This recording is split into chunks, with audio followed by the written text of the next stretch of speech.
अस्सलाम वालेकुम everyone. Waste Karachi से आप लोगों को अस्सलाम वालेकुम। सलमान ख्वाजा। जैसा कि आप सब लोग जानते हैं, आज हम लोग मोबाइल एप्लीकेशन सिक्योरिटी के ऊपर बातचीत कर रहे होंगे।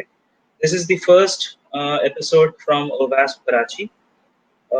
आजकल हो ये रहा है कि कंपनीज अपनी वेबसाइट से पहले मोबाइल ऐप्स बनवा रही हैं, और कोविड-19 के बाद तो मोबाइल ऐप्स का बहुत ज़्यादा ज़ोरों शोर से एहतमाम होने लग गया है। तो जितनी ज़्यादा मोबाइल ऐप्स बन रही हैं, उतनी ज़्यादा it is now more imperative कि उन मोबाइल ऐप्स की सिक्योरिटी टेस्टिंग हो सके। और सिक्योरिटी पॉइंट ऑफ व्यू से ये और ज़्यादा इम्पोर्टेंट हो गया है कि उनकी सिक्योरिटी टेस्टिंग हर लिहाज से हो रही हो, चाहे वो मोबाइल ऐप की डायनामिक एनालिसिस हो, चाहे वो स्टोरेज के ऊपर आपकी आपकी गाइडलाइंस हो। बहुत सारी चीज़ें, हैक्स भी अगर आप सिक्योरिटी की दुनिया में हो तो आपके सामने आई हैं। पुरानी चंद महीने पीछे जाएँ, करीम की चीज़ें आ चुकी हैं, टिकटॉक की चीज़ें आ चुकी हैं, और भी बहुत सारी ऐप्स की आ चुकी हैं। Recent one one was Bykea, जो कि सामने आई थी। तो आज हम बात करेंगे pen testers perspective on mobile application security. I have a very good speaker by the name of Ali Hasan Ghauri. Good evening Ali Hasan Ghauri. Good evening.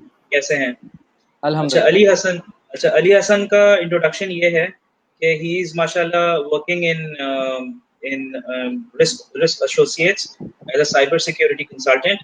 He is ECSA, which is EC Council Certified Security Analyst. He is certified penetration testing engineer, and he is certified vulnerability assessor too. Ali, कैसा feel कर रहे हैं इस show में आकर आप? अल्हम्दुलिल्लाह काफ़ी अच्छा फील हो रहा है, और thank you so much for having me और right, for arranging such an awesome session. Right. So let's start with our real meat. Ali, pen testers के एस्पेक्ट से किसी भी मोबाइल एप्लीकेशन को आप किस अंदाज से देखेंगे? How would you look to mobile application? Basically Android applications का जो दौर है वो बहुत ही ज़्यादा बूम पकड़ चुका है, और इसमें एक हाइप क्रिएट हो चुकी है कि हर बिज़नेस को ऑनलाइन तो जाना ही जाना है, ऑनलाइन फिजिकल एग्जिस्टेंस तो उसने रखनी है, लेकिन उसके साथ साथ उसने एंड्रॉयड की भी एक एप्लीकेशन डेवलप करनी है, ताकि कोई फिजिकल जो एक ट्रेडिशनल दौर होता था कि फिजिकल ट्रांजैक्शंस हो रही हैं और फिजिकल हर जगह जाना पड़ता है, लाइन्स में लगना पड़ता है, तो हर चीज़ के लिए मोबाइल एप्लीकेशन आ चुकी है। स्मार्टफोन से अपना आप ट्रांजैक्शंस कर सकते हैं, आप अपने बिल्स पे कर सकते हैं। Each and everything can be done by mobile Android phones. तो अब जैसे जैसे डेटा बढ़ता है सिक्योरिटी बढ़ती है, जैसे जैसे डेटा बढ़ता है फीचर्स बढ़ते हैं, तो उसी के साथ साथ सिक्योरिटी कंसर्न्स भी राइज होते हैं। तो इसी तरह एंड्रॉयड एप्लीकेशंस जैसे बढ़ रही हैं दिन ब दिन, डेली यूजेस में आ रहे हैं हमारे पास एंड्रॉयड मोबाइल एप्लीकेशंस, तो उसके सिक्योरिटी कंसर्न्स भी बढ़ते जा रहे हैं। एज अ पेन टेस्टर हम इसे आइडेंटिफाई करते हैं loop holes, vulnerabilities and threads, ताकि उन जो वीकनेसेस हैं, जो लूप होल्स हैं, उन्हें टाइमली जो है हम रिपोर्ट कर सकें ऑर्गेनाइजेशंस को, कंपनी को, ताकि कोई मिलिशियस हैकर या अटैकर जो है उसे उसका बेनिफिट ना ले सके उस vulnerability या लूप होल का। तो पेनिट्रेशन का जो मकसद होता है पेनिट्रेशन टेस्टिंग का एंड्रॉयड एप्लीकेशन के लिए, वो ये कि लूप होल्स और vulnerability और थ्रेड्स आइडेंटिफाई करना टाइमली मैनर में, इससे पहले कि कोई हैकर उसका फ़ायदा उठाए। जी सलमान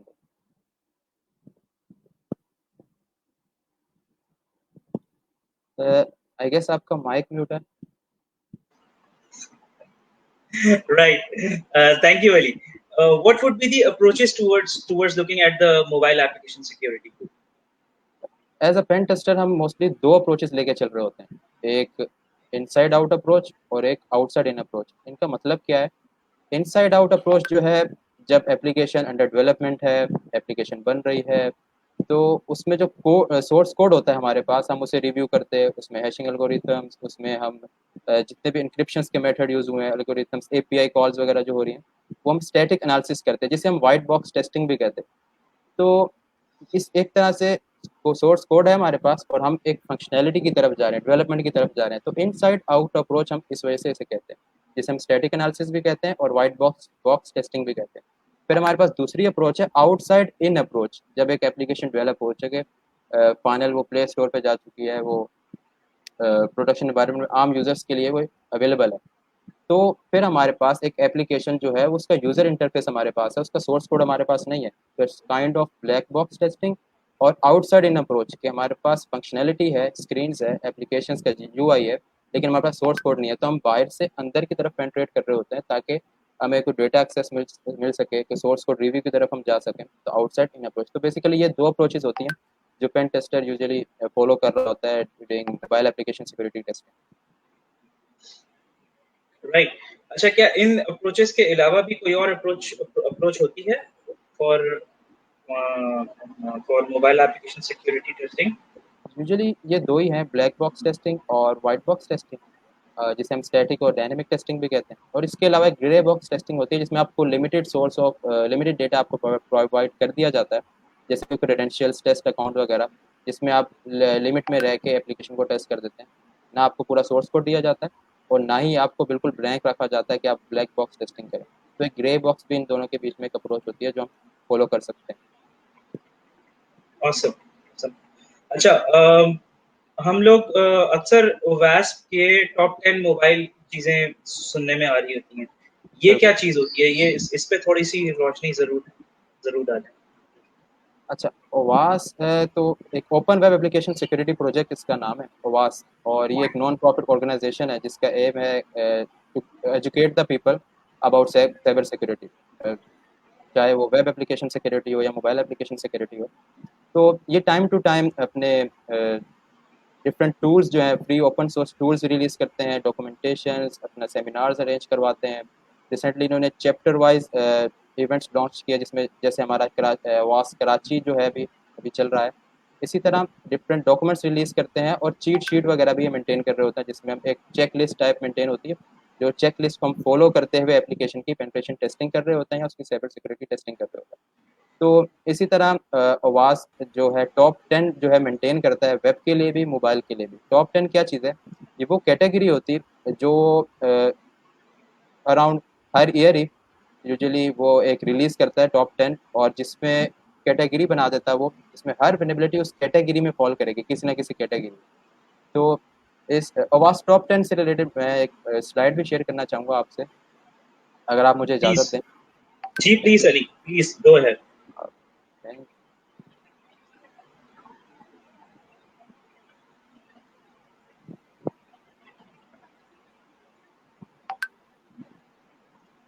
स्क्रीन विजिबल है मेरी आपको? Very clear.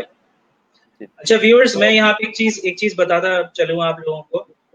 चीज़ें काफ़ी हद तक टेक्निकल होने जा रही हैं, तो अगर आप लोग मोबाइल पे देख रहे हैं, मेरी रिकमेंडेशन होगी कि आप लोग लैंडस्केप कर लें, फुल स्क्रीन कर लें। अगर लैपटॉप पे देख रहे हैं तो इसको फुल स्क्रीन कर लें, ताकि इसके बाद हम डेमो में मूव होंगे और वो काफ़ी हद तक चीज़ें और ज़्यादा बारीक होती जाएँगी। मेरी कोशिश होगी कि मैं चीज़ों को मैक्सिमाइज़ करूँ, but you have to maximize your own screens as well. Ali, please go ahead. बिल्कुल, बिल्कुल। तो ये हमारे पास मोबाइल के लिए आवाज़ के टॉप 10 रिस्क हैं, जिसमें कोई भी वल्नरेबिलिटी अगर डिस्कवर होती है तो इन टॉप 10 में किसी न किसी तरह वो लाई कर रही होगी। जिसमें हमारे पास M1 है, इम्प्रॉपर प्लेटफ़ॉर्म यूसेज। ये जितने भी हमारे पास वल्नरेबिलिटीज़ जो होती हैं, जो प्लेटफ़ॉर्म मिसयूज़ हो रहा हो, लेट्स सपोज़ हमारे पास टच आईडी का मिसयूज़ हो रहा है किसी एंड्रॉयड फ़ोन में, हमारे पास इंटेंट्स का मिसयूज़, प्लेटफ़ॉर्म फीचर्स और प्लेटफ़ॉर्म परमिशंस जो है उनका मिसयूज़, इस तरह के जितने भी लूप होल्स होंगे वो हमारे इस कैटेगरी में लाई करेंगे। हमारे पास M2 आता है, फिर मोबाइल के लिए कैटेगरी है इनसिक्योर डेटा स्टोरेज। जितने भी हमारे पास अनइंटेंडेड डेटा स्टोरेज या डेटा लीकेज से रिलेटेड इश्यूज होंगे वो इस कैटेगरी में फॉल करेंगे। हमारे पास M3 है इनसिक्योर कम्युनिकेशन। जैसे हम वेब में हमारे पास क्लाइंट और सर्वर का कॉन्सेप्ट होता है कि डेटा रिक्वेस्ट होता है और सर्वर जो है वो उसे रिस्पॉन्ड करता है। इसके हमारे पास HTTP HTTPS के प्रोटोकॉल्स हैं। तो क्लियर टेक्स्ट सबमिशन, या आप कह लें कि रीडेबल जो सबमिशन है, कि नेटवर्क में ट्रैफिक जो फ्लो कर रहा है वो बिल्कुल रीडेबल फॉर्मेट में हो, लेट्स सपोज, तो इसे हम इनसिक्योर कम्युनिकेशन कहेंगे। नेटवर्क की जो ट्रैफिक है वो लाजमी इनक्रिप्टेड फॉर्म में होनी चाहिए, जिसके लिए इनक्रिप्टेड प्रोटोकॉल्स भी यूज़ कर सकते हैं हम लोग, जैसे SSL है हमारे पास। तो इनसिक्योर कम्युनिकेशन, जितने भी कम्युनिकेशन से रिलेटेड इश्यूज होंगे जिसमें insecure communication, let's suppose readable format है या SSL के वीक साइफर यूज़ हो रहे हैं, तो वो सब के सब M3 कैटेगरी में फॉल करेंगे, जो कि है इनसिक्योर कम्युनिकेशन। M4 हमारे पास इनसिक्योर ऑथेंटिकेशन से रिलेटेड, नाम से ही जाहिर है ऑथेंटिकेशन से रिलेटेड जितने भी इश्यूज होंगे वो इस कैटेगरी में फॉल करेंगे। जैसे हमारे पास एक लॉगिन का पेज होता है और यूजर नेम और पासवर्ड हम डालते हैं, कुकी मेंटेन होती है, तो कुकी हमारे पास लोकली डिवाइस में सेव हो जाती है। तो लेट सपोज हम अगर इन यूजर नेम पासवर्ड की जगह कुकी के थ्रू अगर हम इंटर हो जाएं, लॉगिन में डैशबोर्ड पे जा सकते हैं, तो ये एक तरह से सेशन मैनेजमेंट का इशू भी कहलाएगा। तो जितने भी हमारे पास ऑथेंटिकेशन से रिलेटेड इश्यूज होंगे वो हम 4 कैटेगरी में जाएंगे। ऑथेंटिकेशन का मतलब क्या है बेसिकली, कि कोई चीज़ आपको एक चीज़ है, लेट्स सपोज आप नादरा का डेटाबेस है आपके पास, तो एक बंदा आता है, वो वेरिफिकेशन के लिए आता है आपके पास कि अ, ये मेरा CNIC नंबर है। आप उसे ऑथेंटिकेट करते हैं कि क्या ये नादरा के डेटाबेस में है भी सही, ऑथेंटिकेट हो रहा है, वैलिडेट हो रहा है। तो ऑथेंटिकेशन और वैलिडेशन से रिलेटेड ये चीज़ है कि क्या वो पहले से पाकिस्तानी है, क्या उसका डेटाबेस में हमारे पास रिकॉर्ड है। तो यही है, अगर वो यूज़र नेम पहले से रजिस्टर्ड है यूज़र, तो अगर वो उसका रजिस्टर्ड होगा तो वो लॉगिन हो जाएगा, ऑथेंटिकेट हो जाएगा। अगर वो रजिस्टर्ड नहीं है तो ऑथेंटिकेट नहीं होगा। इससे रिलेटेड इश्यूज M4 कैटेगरी में आती है। आई होप कि ऑथेंटिकेशन से रिलेटेड इश्यूज जो है बड़े क्लियर होंगे, क्योंकि इससे रिलेटेड M6 भी है, ऑथोराइजेशन से रिलेटेड। नेक्स्ट हम M5 पे आते हैं, अच्छा इनसफिशिएंट। अली, जी अली मैं यहाँ पे एक चीज़ ज़रूर चाहूँगा हमारे व्यूअर्स को, आप ऑथराइज़ेशन और ऑथेंटिकेशन का डिफ़रेंस ज़रूर बता दें। जी अक्सर बिल्कुल। अक्सर लोग इन 2 चीज़ों में कन्फ्यूज़ हो रहे होते हैं। तो M5 के बाद मैं M6 पे आ रहा हूँ, जिसमें इनसिक्योर ऑथराइजेशन से रिलेटेड है, तो फिर इन दोनों का डिफरेंशिएट भी कर लेते हैं दोनों को। ज़रूर, ज़रूर। Go ahead. M5 insufficient cryptography, जिसमें हमारे पास जितने भी वीक इंक्रिप्शंस वगैरह यूज़ हो रही हो, लेट्स सपोज हम डेटा स्टोर कराते हैं कहीं पे, तो उसको हैश फॉर्मेट में रखते हैं, यहाँ कहीं हमारे पास डेटा का फ्लो हो रहा है, कहीं पे कम्युनिकेशन हो रही है डेटा की, तो उसको एक इंक्रिप्टेड फॉर्म में जाना चाहिए। और जो इंक्रिप्शन है, अगर वो वीक इंक्रिप्शन है या गैसेबल है, इजीली गैस हो सकती है, तो जितने भी हमारे पास इंक्रिप्शन और वीक इंक्रिप्शन से रिलेटेड इशूज़ हैं या क्रिप्टोग्राफिक से रिलेटेड इशूज़ हैं, वो एक क्रिप्ट एनालिसिस अगर उसे गैस कर सकता है, तो वो एक वल्नरेबिलिटी काउंट होगी, एक वीकनेस काउंट होगी, और वो इस कैटेगरी में फॉल करेगी, जो कि M5 इनसफिशिएंट क्रिप्टोग्राफी। फिर हमारे पास M6 आता है, इनसिक्योर ऑथोराइजेशन। इन ऑथोराइजेशन से हमारे पास मीन क्या है कि प्रिविलेज से रिलेटेड कोई यूजर रोल्स होते हैं। जैसे हमारे पास एक एडमिन होता है और एक सिंपल यूजर होता है, एक हमारे पास टीचर होता है और एक हमारे पास स्टूडेंट होता है। टीचर्स के पास अलग प्रिविलेजेस होते हैं और स्टूडेंट के पास अलग प्रिविलेजेस होते हैं। टीचर जो है वो ग्रेड दे सकता है, असाइनमेंट असाइन कर सकता है। टीचर जो स्टूडेंट है वो असाइनमेंट सबमिट कर सकता है, असाइन नहीं कर सकता, वो ग्रेड दे नहीं सकता, ग्रेड देख सकता है। तो इस तरह के जो ऑथोराइजेशन से रिलेटेड इशूज है, मतलब आप किस चीज़ के लिए ऑथोराइज हो। स्टूडेंट जो है वो ग्रेड दे नहीं सकता, ऑथोराइज नहीं है इस चीज़ के लिए। इससे रिलेटेड सपोज मैं स्टूडेंट हो के भी किसी दूसरे स्टूडेंट को मैं ग्रेड असाइन कर सकता हूँ, तो ये ऑथोराइजेशन से रिलेटेड इशू आ गया, इनसिक्योर ऑथोराइजेशन। ऑथेंटिकेशन से रिलेटेड क्या है कि मैं स्टूडेंट रजिस्टर्ड भी नहीं था, लेकिन मैंने किसी और स्टूडेंट का अकाउंट एक्सेस कर लिया। इनसिक्योर ऑथेंटिकेशन, या बिना रजिस्ट्रेशन के मैं एक लॉगिन कर पाता हूँ, तो ये ऑथेंटिकेशन से रिलेटेड है। इसमें हमारे पास यूजर रोल डिफाइन होते हैं, प्रिविलेजेस डिफाइन होते हैं ऑथराइजेशन में, इनसिक्योर ऑथराइजेशन। और उसमें हमारे पास ऑथेंटिकेशन वैलिडेशन वाली चीज़ है इनसिक्योर ऑथेंटिकेशन में। तो वैलिडेशन और हमारे पास यूजर प्रिविलेज, ये दो इन दोनों में आई गेस के डिफ्रेंशिएट करते हैं ये मेन कीवर्ड्स, वैलिडेशन और यूजर रोल्स और प्रिविलेजेस। इसके बाद हमारे पास S7 कैटेगरी है, क्लाइंट कोड क्वालिटी, या इसे हम पुअर कोड क्वालिटी भी कहते हैं। इसमें हमारे पास वो इश्यूज फॉल करते हैं जिसमें लेट सपोज कोई इनपुट फील्ड्स है हमारे पास और उसमें कोई रिस्ट्रिक्शन नहीं है, जितनी मर्जी हम इनपुट दे सकें, जितने मर्जी कैरेक्टर्स हम उसमें डाल सकें। ये एक मिसाल है इसकी, कि लेट सपोज अगर ईमेल फील्ड है तो उसमें मैक्सिमम 255 कैरेक्टर्स इनपुट हो सके।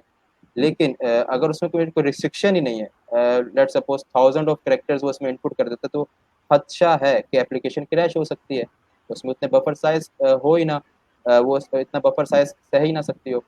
तो जितने भी रिस्ट्रिक्शंस होनी चाहिए इनपुट फील्ड्स में, या ऐसी यूज़र सप्लाइड इनपुट हो कि उनको रिस्ट्रिक्ट किया जाए, तो ये सारी चीज़ें कोड क्वालिटी में आ जाती, कि आपका कितना अच्छा कोड है, वो कितना अच्छा यूज़र के इनपुट को मैनेज कर सकता है। अगर यूज़र लेट सपोज तो मलिशियस स्क्रिप्ट डाल देता है सिंपल अपना टेक्स्ट फील्ड में, सर्च बॉक्स में, तो उसको किस हद तक वो मैनेज कर सकता है, error kind of error handling techniques.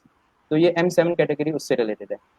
M8 category हमारे पास कोड टेम्परिंग है, जिसमें हमारे पास लेट सपोज कोई एप्लीकेशन है और उसमें SSL पिनिंग लगी हुई है, तो हम उसको एक सेल्फ SSL उसमें बाइंड कर देते हैं लेट सपोज, और दोबारा से एप्लीकेशन को रिकम्पाइल कर देते हैं।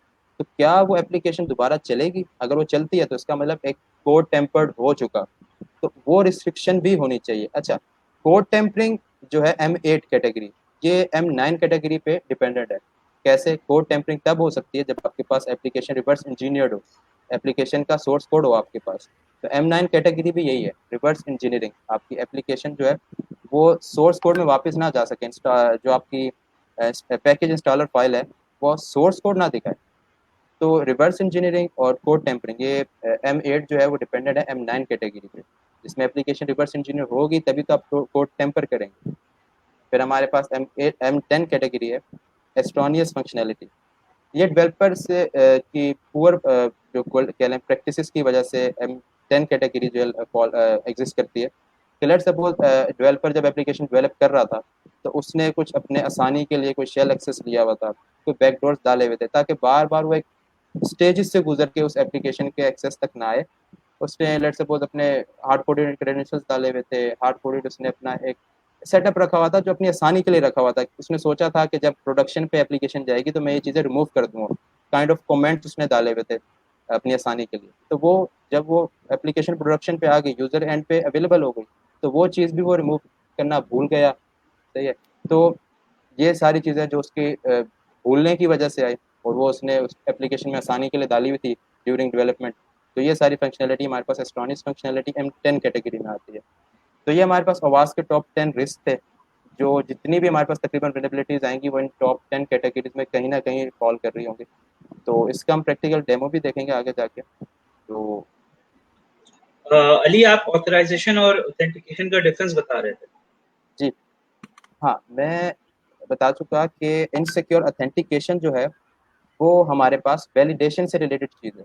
एक बंदा रजिस्टर्ड होता है तो वो उसके बाद ही साइन इन कर सकता है। अगर लेट सपोज मैं नादरा में एग्जिस्ट ही नहीं करता, मेरा CNIC मेरा डेटाबेस एग्जिस्ट ही नहीं करता, और मैं जाता हूँ सिम निकलवाने, तो मैं उसको अपना CNIC नंबर दूंगा, वो वैलिडेट नहीं कर पाएगा मुझे, वो मुझे अथेंटिकेट नहीं कर पाएगा। वैलिडेट से रिलेटेड अथेंटिकेशन।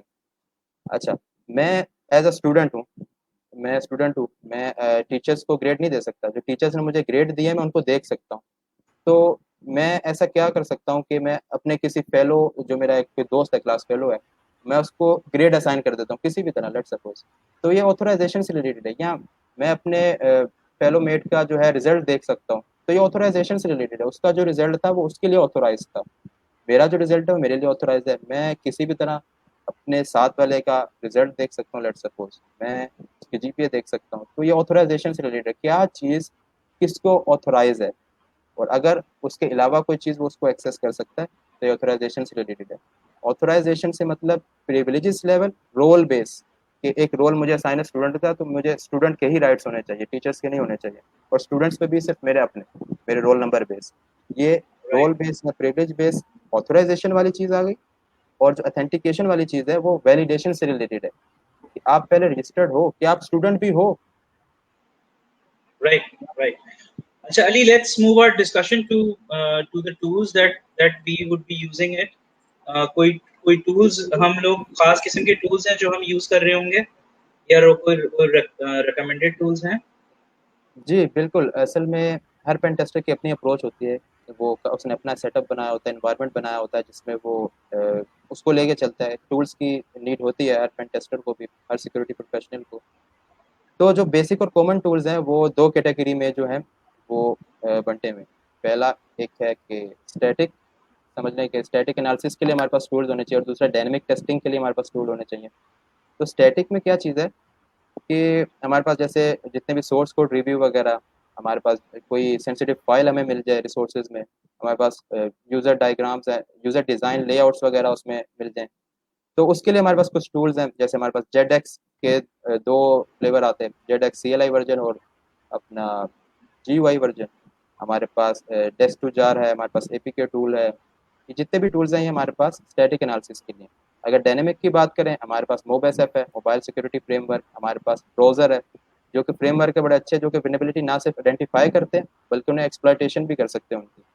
तो ये कंप्लीट टेस्टिंग एक तरह से फ्रेमवर्क है हमारे पास, ब्राउज़र और MobSF। और इसके अलावा हमें एक इंटरसेप्टर, जैसे हम प्रॉक्सी टूल भी चाहिए होता है, जैसे हमारे पास ओवास का ज़ाप है, ZAP ज़ैप, और बर्ब सूट है हमारे पास। तो हम क्या करते हैं कि अपने मोबाइल को एंड्रॉयड फ़ोन को उससे कॉन्फ़िगर कर लेते हैं, और जो ट्रैफ़िक का फ़्लो होता है, जो एपीआईज़ कॉल हो रही होती है या जो ट्रैफ़िक जा रही होती है सर्वर पे, उसको हम उसके साथ भी प्ले कर सकते हैं, उसे मैनिपुलेशन करके देख सकते हैं क्या सर्वर पे रिक्वेस्ट जा रही है, क्या रिस्पॉन्स आ रहा है। तो हम उसकी भी उसके साथ भी एक ऑब्जर्वेशन लगा के उसमें भी वेनेबिलिटीज़ या लूपहोल्स आइडेंटिफ़ाई कर सकते हैं। Awesome, awesome. तो मेरे ख्याल से अली बिस्मिल्लाह करते हैं अब डेमोन्स्ट्रेशन की तरफ। Viewers, let's start the demonstration. Ali, once again आप अपनी कोई स्क्रीन शेयर शेयर कर रहे होंगे? जी, जी, बिल्कुल, मैं स्क्रीन शेयर कर रहा हूँ।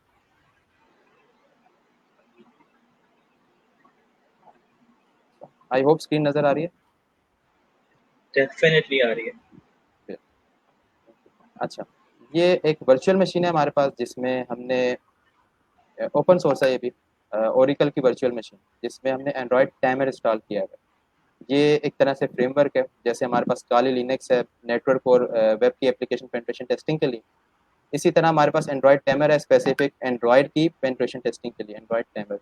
तो ये मैंने इंस्टॉल किया हुआ है, और as a emulator Android device मैंने जेनीमोशन इंस्टॉल किया हुआ है, और इसमें इसका एमुलेटर यूज़ कर रहा हूँ, जो कि पर्सनल यूज़ के लिए तो फ्री है, कमर्शियल यूज़ के लिए पेड है ये। तो इसमें मैंने सैमसंग गैलेक्सी एक्सिस जो है वो इंस्टॉल किया हुआ है, और उसे चला देते हैं। ये एज एमुलेटर यूज़ हो रहा होगा हमारे पास, और ये हमारे पास टेस्टिंग इन्वायरमेंट के लिए एक तरह से हमारे पास अटैकर मशीन होगी, सही है। जिसमें अ, जो नेसेसरी टूल्स होंगे जो कि टेस्टिंग के लिए रिक्वायर्ड हैं, वो इसमें से बिल्ट इन इंस्टॉल्ड है। तो मैं दोनों चीज़ें चला देता हूँ। राइट।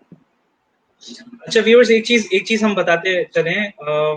मोबाइल एप्लीकेशन सिक्योरिटी में एक्चुअली में लैब सेटअप जो है ये एक बहुत ही इम्पोर्टेंट चीज होती है, जिसको सेट करने में टाइम भी काफी लग रहा होता है। जैसे कि आप देख सकते हैं कि अली ने एंड्रॉयड टाइमर की पूरी एक वीएम सेट की हुई है। उसके बाद इन्होंने एक एंड्रॉयड का सिमुलेटर भी सेट किया हुआ है।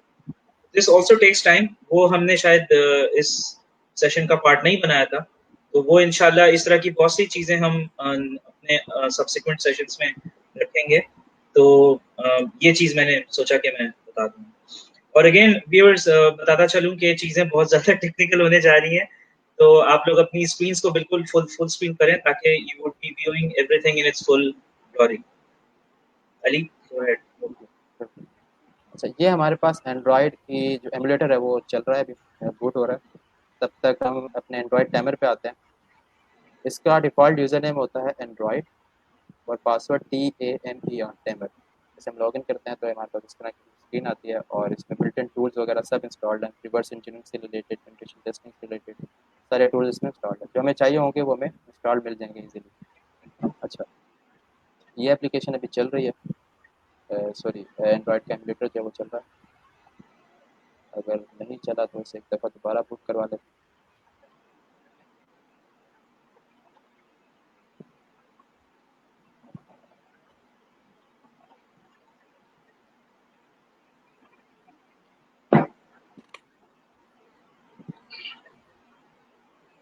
अच्छा, तब तक मैं बताता चलूँ कि एक डेवलपर हैं जिनका नाम है अज़ीम जाफ़र। उन्होंने एक एप्लीकेशन बनाई है जो कि इंटेंशनली डिज़ाइंड है इनसिक्योर, ताकि जितने भी हमारे पास डेवलपर्स हैं, साइबर सिक्योरिटी प्रोफेशनल्स हैं, वो उस एप्लीकेशन को इंस्टॉल करके और उसमें अपना हैंड्स ऑन ले सकें, अपने जो टेस्टिंग एनवायरनमेंट एक तरह से सेटअप कर सकें, और उस पे फिर अपना hands on proper test lab type बना सकें। तो हम वही एप्लीकेशन आज जो है उसी पे अपना डेमो दिखा रहे होंगे। Diva, DIVA। तो सबसे पहले मुझे एप्लीकेशन इंस्टॉल करनी पड़ेगी, क्योंकि ताकि आपको इंस्टॉलेशन का प्रोसेस भी पता चल जाए। तो सिंपल इंस्टॉलेशन प्रोसेस कोई मुश्किल नहीं है। ये मेरे पास जैसे एक एप्लीकेशन है, डीवा बीटा डॉट APK। अच्छा, इससे ये भी फाइल बताता चलूँ मैं कि APK ये एक फाइल फॉर्मेट है। जैसे हमारे पास वीडियो में होता है MP4, ऑडियो में होता है MP3, PDF होता है हमारे पास डॉक्यूमेंट के लिए, इसी तरह APK फाइल होती है। और ये इंस्टॉलर फाइल है, जैसे हमारे पास XE फाइल होती है, EXE विंडोज़ में, APK फाइल होती है हमारे पास एंड्रॉयड के लिए installer file. Simple drag and drop किया मैंने, और एप्लीकेशन इंस्टॉल हो गई, और हम इसे यहाँ होम स्क्रीन पे देख भी सकते हैं कि डीबा की एप्लीकेशन इंस्टॉल हो गई। Damn insecure vulnerable application.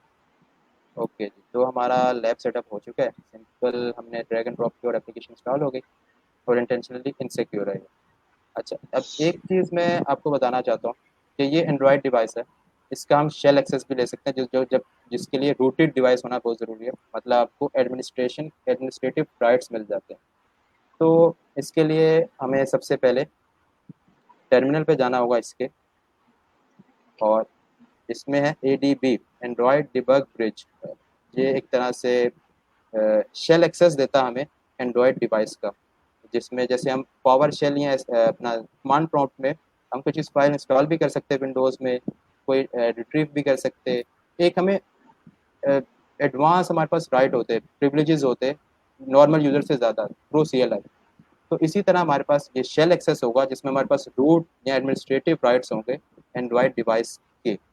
तो इसी तरह हम अगर इस पे लिखें ADB डिवाइसेस, ये चीज़ मैं आप क्लियर करना चाह रहा हूँ कि अगर आप इधर ADB डिवाइसेस लिखेंगे तो आपको कोई डिवाइस शो नहीं होगी एंड्रॉयड टेमर पे, क्योंकि एंड्रॉयड टेमर एक अपने नेटवर्क पे चल रहा है, और जो हमारे पास जेनीमोशन है एमुलेटर, वो एक अपने नेटवर्क पे चल रहा है। तो इसके लिए हमें सबसे पहले होस्ट ऑपरेटिंग सिस्टम से इसकी IP देखनी है। तो इसके लिए हम लिखेंगे यहाँ पे ADB डिवाइसेस। पहला स्टेप हमें बेस ऑपरेटिंग सिस्टम में करना पड़ेगा, तो हमें IP मिलेगी 192.168.89 और 102, हमने नोट कर ली।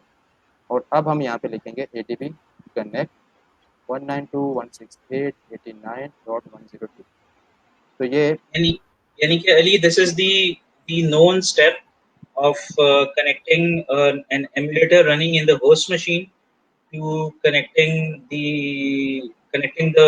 to connect it from Android Tamer, जो कि एक वर्चुअल बॉक्स में चल रहा है या एक VMware में चल रहा होगा। बिल्कुल बिल्कुल, ये असल में ये अलग चल रहा है, हमारे पास होस्ट ऑपरेटिंग सिस्टम है और एक वर्चुअल मशीन इमेज फाइल है जिसपे एंड्रॉयड टाइमर चल रहा है। तो ये इस वजह से हमें बेस ऑपरेटिंग सिस्टम से ये जो है ADB डिवाइसेस करना पड़ा, ताकि क्योंकि ये इससे अटैच है हमारे पास होस्ट ऑपरेटिंग सिस्टम। तो राइट। अभी हम अटैच हो चुके हैं, अभी हमने हमारे पास शेल एक्सेस है एंड जेनीमोशन का थ्रू एंड्रॉयड टाइमर, और हम इसे अब ADB शेल करेंगे। तो हम अब इस एंड्रॉयड डिवाइस के अंदर आ चुके हैं, जो कि हमारे पास वर्चुअल बॉक्स 86 है, और इसका जो यूज़र है वो रूट है, मतलब हमारे पास रूट लेवल राइट्स हैं हमारे पास एंड्रॉयड के इस फ़ोन के। अच्छा, ये हमारे पास बेसिक कनेक्टिविटी हो गई दोनों में, एंड्रॉयड टाइमर और हमारे पास एंड्रॉयड डिवाइस के दरमियान। अब हम अपने एप्लीकेशन टास्क की तरफ आते हैं, जो कि मैंने बताया कि डीवा एक एप्लीकेशन है जो कि डिज़ाइंड ही इनसिक्योर हुई है इंटेंशनली।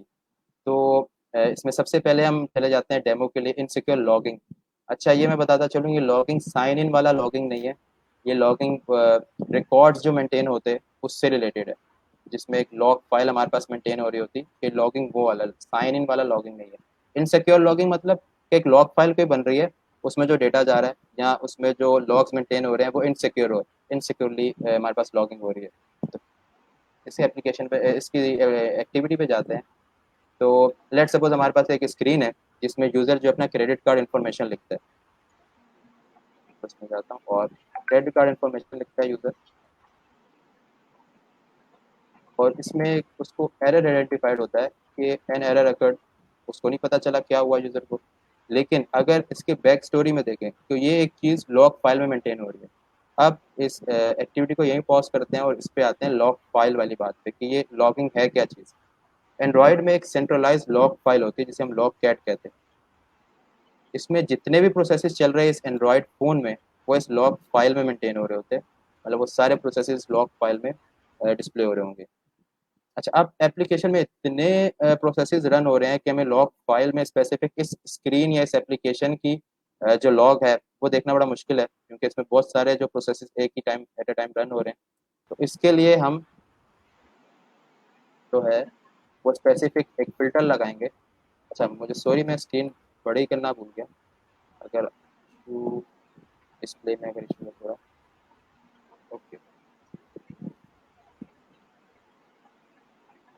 ADB शेल, और अब हम क्या करने लगे हैं, अगर हम इधर लिखें ADB शेल के अंदर हम आ चुके हैं PM पैकेज मैनेजर और लिस्ट पैकेजेस। क्योंकि हम जेनी मोशन मतलब जिसमें एंड्रॉयड डिवाइस चल रही है उसका शेल एक्सेस है हमारे पास, तो हम PM package manager list packages लिखेंगे। तो हमारे पास एप्लीकेशन में जितने भी पैकेज जो इंस्टॉल हैं, एप्लीकेशन इंस्टॉल्ड है, वो इसमें आ जाएंगे, हमारे पास डिस्प्ले हो जाएंगे। इसमें हमने अपनी एप्लीकेशन का नाम ढूंढना, तो हमें मिल गया jaka.azim.diva, इस एप्लीकेशन का नाम है, पैकेज नाम, पैकेज का फाइल नेम है। तो इसे हमने कॉपी किया और अब हम करते हैं ये पीएस क्या करता है, पीएस क्या करता है कि जितने भी प्रोसेसेस होते हैं उसको डिस्प्ले कर देता, सही है। अब प्रोसेसेस हमने डिस्प्ले करने लगे हैं और इसके साथ हम एक और कमांड ऐड करने लगे हैं, दो कमांड्स को इकट्ठे कर रहे हैं, जिसमें ग्रैब की कमांड कर रहे हैं ताकि फिल्टर हो सके कोई चीज़। क्या चीज़? स्ट्रिंग हम लेते हैं jaka.azim, ये क्या करेगा कि जो प्रोसेसेस चल रहे उसका नंबर बता देगा, प्रोसेस आईडी और ग्रुप आईडी, सही है। अगर हम पीएस लिखते हैं तो सारे प्रोसेसेस शो हो जाते हैं, लेकिन हमने जो है हमने सिर्फ इस एप्लीकेशन के बेहाफ पे देखना था, तो हमने पीएस ग्रैब jaka.azim.diva लिखा, तो हमें इसका प्रोसेस आईडी और ग्रुप आईडी पता चली। तो अब ये हमारे पास ग्रुप आईडी है, इसके बेहाफ पे हम लॉग कैट जो है वो फिल्टर कर देते हैं। लॉग कैट अगेन इस सारा लॉग कैट डिस्प्ले कर देगा। इसके आगे हम अगर पाइपलाइन का साइन डालें और ग्रैब लिखें और ग्रुप आईडी लिख दें 1849, जो कि ग्रुप आईडी, अब ये क्या करेगा, लॉग फाइल तो दिखाएगा लेकिन स्पेसिफिक इस एप्लीकेशन से रिलेटेड जो चल रही है डीबा। अब हम कोई चीज़ इंटर करते हैं तो अब हमें बिल्कुल इस स्क्रीन पे, क्योंकि हमारा जो लॉग फाइल वाली जो चीज़ है वो इस एप्लीकेशन के बेहाफ पे स्टिक हो गई है। सपोज अभी यानी हम कि अली इस एप्लीकेशन में दीवा में हम जो भी काम करेंगे उसकी तमाम एक्टिविटीज, तमाम चीजें ये हमें लॉगकैट में लाइव दिखाता रहेगा, हमें कोई और कमांड एंटर करने की जरूरत बिल्कुल नहीं। वाओ। बिल्कुल। अब ये ओके। फिल्टर्ड हो गई, इस लॉग कैट फाइल की जो फिल्टर्ड हो गई इस स्पेसिफिक एप्लीकेशन के लिए। तो ये क्लियर टेक्स्ट सबमिशन में हमारे पास क्रेडिट कार्ड की इन्फॉर्मेशन जा रही है। तो अब लॉग कैट जो है ना एंड्रॉयड का, वो सेंट्रलाइज है, मतलब हर एप्लीकेशन उसी लॉग फाइल को एक्सेस करती है, चाहे वो डीवा है, चाहे इसमें फेसबुक इंस्टॉल हो, चाहे इसमें कोई मलिशियस फाइल इंस्टॉल हो अपने फ़ोन में और हमारे। इसीलिए हमने प्रोसेस आईडी से उसको फिल्टर किया। जी, ताकि स्पेसिफिक हमें यही एप्लीकेशन का हमें लॉग फाइल मिले। अच्छा, इसमें इस हमारे पास एक्टिविटी इनसिक्योर लॉगिंग में इशू क्या था कि हमने जो क्रेडिट कार्ड इन्फॉर्मेशन लिखी, जो कि बहुत सेंसिटिव चीज़ होती है, कॉन्फिडेंशियल चीज़ भी कह लें, तो वो लॉग फाइल में क्लियर टेक्स्ट में जा रही है, क्लियर टेक्स्ट सबमिशन हो रही है उसकी। तो अगर कोई भी मलिशियस एप्लीकेशन हमारे पास इंस्टॉल्ड है तो उसके पास भी लॉग कैट का एक्सेस है और उसके पास ये क्रेडिट कार्ड की इन्फॉर्मेशन उसके पास भी जा रही है। अच्छा, तो इसका फिक्स बड़ा आसान है। इसके फिक्स में क्या होना चाहिए था कि मास्किंग होनी चाहिए थी। जैसे हम पासवर्ड लिखते हैं तो हमारे पास स्टेरिक शो होता है, हम पासवर्ड लिखते हैं हमारे पास डॉट शो होते हैं, या हमारे पास हैश फॉर्म में पासवर्ड जा रहा होता है, हम एक्चुअल पासवर्ड कभी शो नहीं हो रहा होता क्लियर टेक्स्ट में। इसी तरह जब हम क्रेडिट कार्ड इन्फॉर्मेशन लिख रहे हैं तो क्लियर टेक्स्ट में क्रेडिट कार्ड की इन्फॉर्मेशन नहीं जानी चाहिए थी, उसकी जगह स्टेरिक जाने चाहिए थे या डॉट्स जाने चाहिए थे। मास्किंग होती क्या है कि जब यूज़र अपना कोई सेंसिटिव डेटा लिखे तो वो डिसअपियर हो जाए, उसकी जगह कुछ डॉट्स या कुछ स्टेरिक्स टाइप अपेयर हो जाए। तो ये मास्किंग का कॉन्सेप्ट है। या इसके ब्याह पे हम इंक्रिप्शन भी लगा सकते थे कि जो सेंसिटिव डेटा है वो इंक्रिप्टेड फॉर्म में जाए। तो इस एक्टिविटी का ये मेन कंसर्न था कि जितनी भी सेंसिटिव इन्फॉर्मेशन है वो कभी भी क्लियर टेक्स्ट में नहीं जानी चाहिए और लॉग उसमें लॉग फाइल में मेंटेन नहीं होनी चाहिए। तो ये हमारे पास सही। As a developer, as a security professional हमें एक चीज़ पता चली कि कभी भी कोई लॉग फाइल मेंटेन हो रही है तो उसमें सेंसिटिव इन्फॉर्मेशन या तो उसकी मास्किंग होनी चाहिए या इंक्रिप्टेड फॉर्म में जानी चाहिए। हमारे पास अगला जो मेन कंसर्न है वो है हार्ड कोडिंग इश्यूज से रिलेटेड। हार्ड कोडिंग से में नाम से जाहिर हो रहा होगा कि हमारे पास कुछ चीज़ कोड में, सोर्स कोड में हमारे पास हार्ड कोडेड होगी, डिफाइंड होगी और उसके बेस पे ऑथेंटिकेशन वगैरह हो रही होगी, या कोई सेंसिटिव इन्फॉर्मेशन होगी जो हार्ड कोडेड होगी कोड में। तो लेट सपोज ये एक स्क्रीन है, अब हमारे पास लॉग कैट वाला जो काम है वो खत्म हो गया। लेट सपोज हमारे पास ये स्क्रीन है हार्ड कोडिंग इश्यूज से रिलेटेड, ये स्क्रीन है, इसमें वो कहता है इंटर द वेंडर की। अगर हम इसमें कोई वेंडर की डालते हैं, हमने टेस्ट डाल दी लेट सपोज, उसमें हमें कहती है access denied, see you in help. तो इसका क्या मतलब कि हमारे पास लेजिटिमेट या हमारे पास वैलिड वेंडर की नहीं है अभी। और इस टास्क का जो नाम है वो हार्ड कोडिंग इश्यूज है, मतलब इसके लिए हमें हार्ड कोडेड चीज़ फाइंड करनी होगी जो कि सोर्स कोड में देखनी होगी। तो अब इसके लिए हमें एप्लीकेशन, ये जो एप्लीकेशन है, अगर हम इसकी बात करें, ये जो एप्लीकेशन है इसको डीकम्पाइल करना पड़ेगा ताकि हमारे पास सोर्स कोड आ सके। अच्छा, अब ये जो हम अप्रोच यूज़ कर रहे हैं वो आउटसाइड इन अप्रोच यूज़ कर रहे हैं, डायनेमिक अप्रोच यूज़ कर रहे हैं। हम एप्लीकेशन से सोर्स कोड की तरफ जा रहे हैं, आउटसाइड इन अप्रोच। जो कि हमारे पास डायनेमिक टेस्टिंग या ब्लैक बॉक्स टेस्टिंग भी काइंड ऑफ हमारे पास है।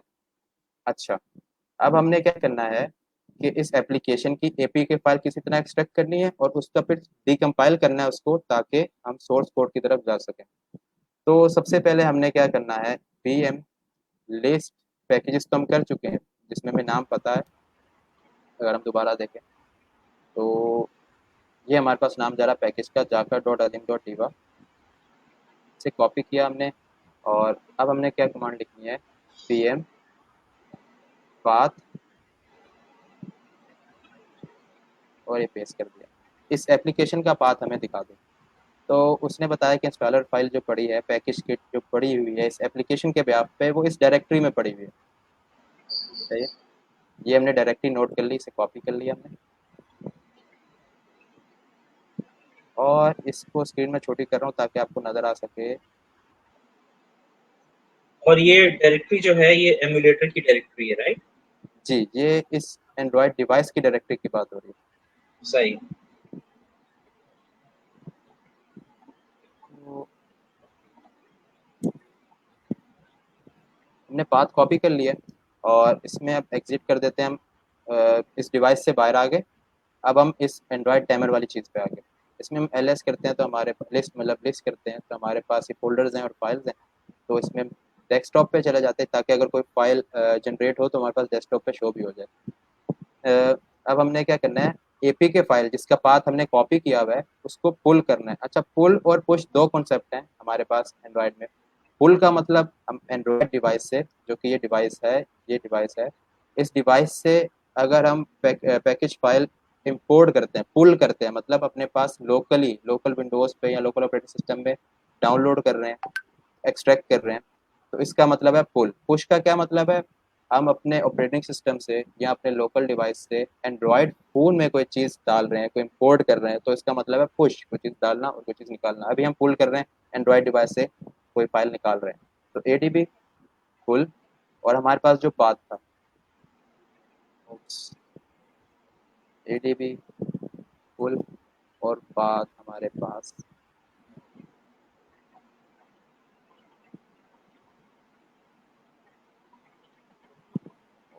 एक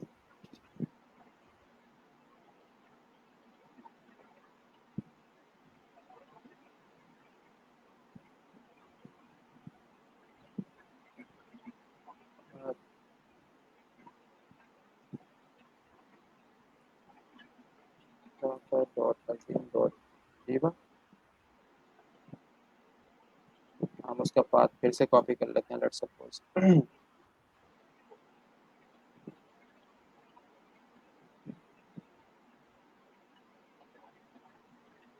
एडीबी शेल और pm पाथ java.azim.diva, और ये पाथ हमने कॉपी करना है अपनी बार, जो कि पिछली बार कॉपी नहीं हुआ।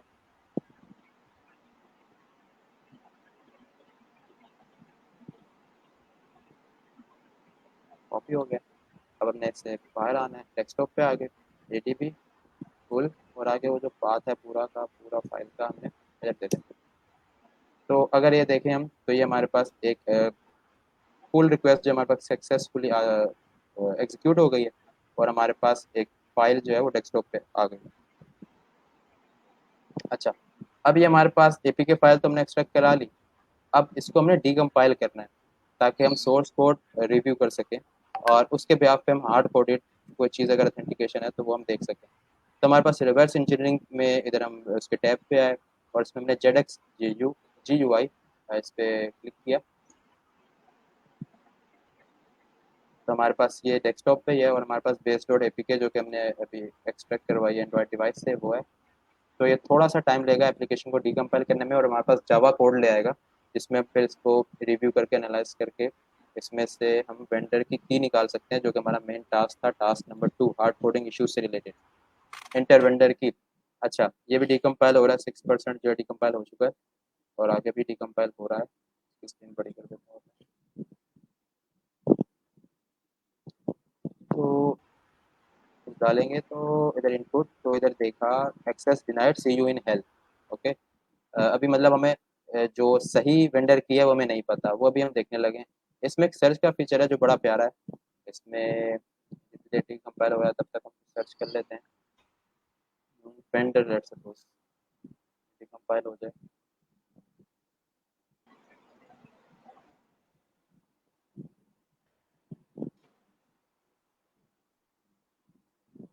लैब सेटअप बहुत इंपॉर्टेंट स्टेप है किसी भी पेनिट्रेशन टेस्टिंग के लिए, किसी चाहे वो एंड्रॉयड डिवाइस हो या आईओएस या वेब एप्लीकेशन हो।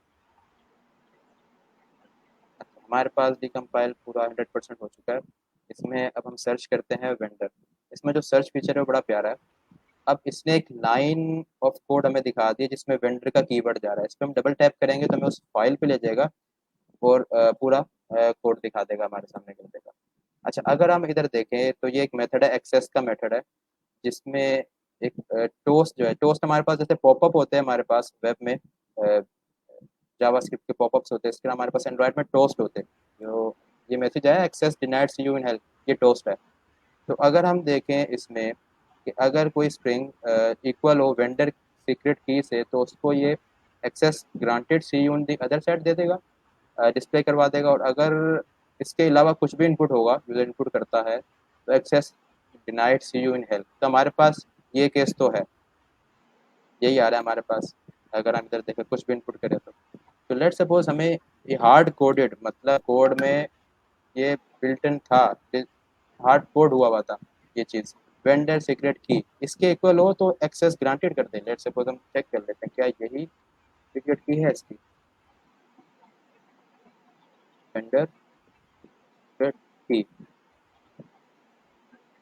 एक्सेस ग्रांटेड से ऑन दी अदर साइड। तो हमें हार्ड कोडेड जो एक ऑथेंटिकेशन मैकेनिज्म एक तरह से हो रहा था, वो हमें रिवर्स इंजीनियरिंग करके हमें वो की मिल गई, वेंडर की सीक्रेट की मिल गई, जिसके पे आप हम ऑथेंटिकेट हो गए, एक्सेस ग्रांटेड। सही है। तो ये हमारे पास हार्ड कोडिंग इशू से रिलेटेड एक एक्टिविटी थी कि जिसमें हमने एंड्रॉयड एप्लीकेशन को रिवर्स इंजीनियरिंग की उसकी, और उसमें हार्ड कोडेड हमने कोई जगह ऑथेंटिकेशन हो रही है तो वहाँ से हमने पासवर्ड या उसकी सीक्रेट की हमने नोटिस की और फिर हम ऑथेंटिकेट हो गए।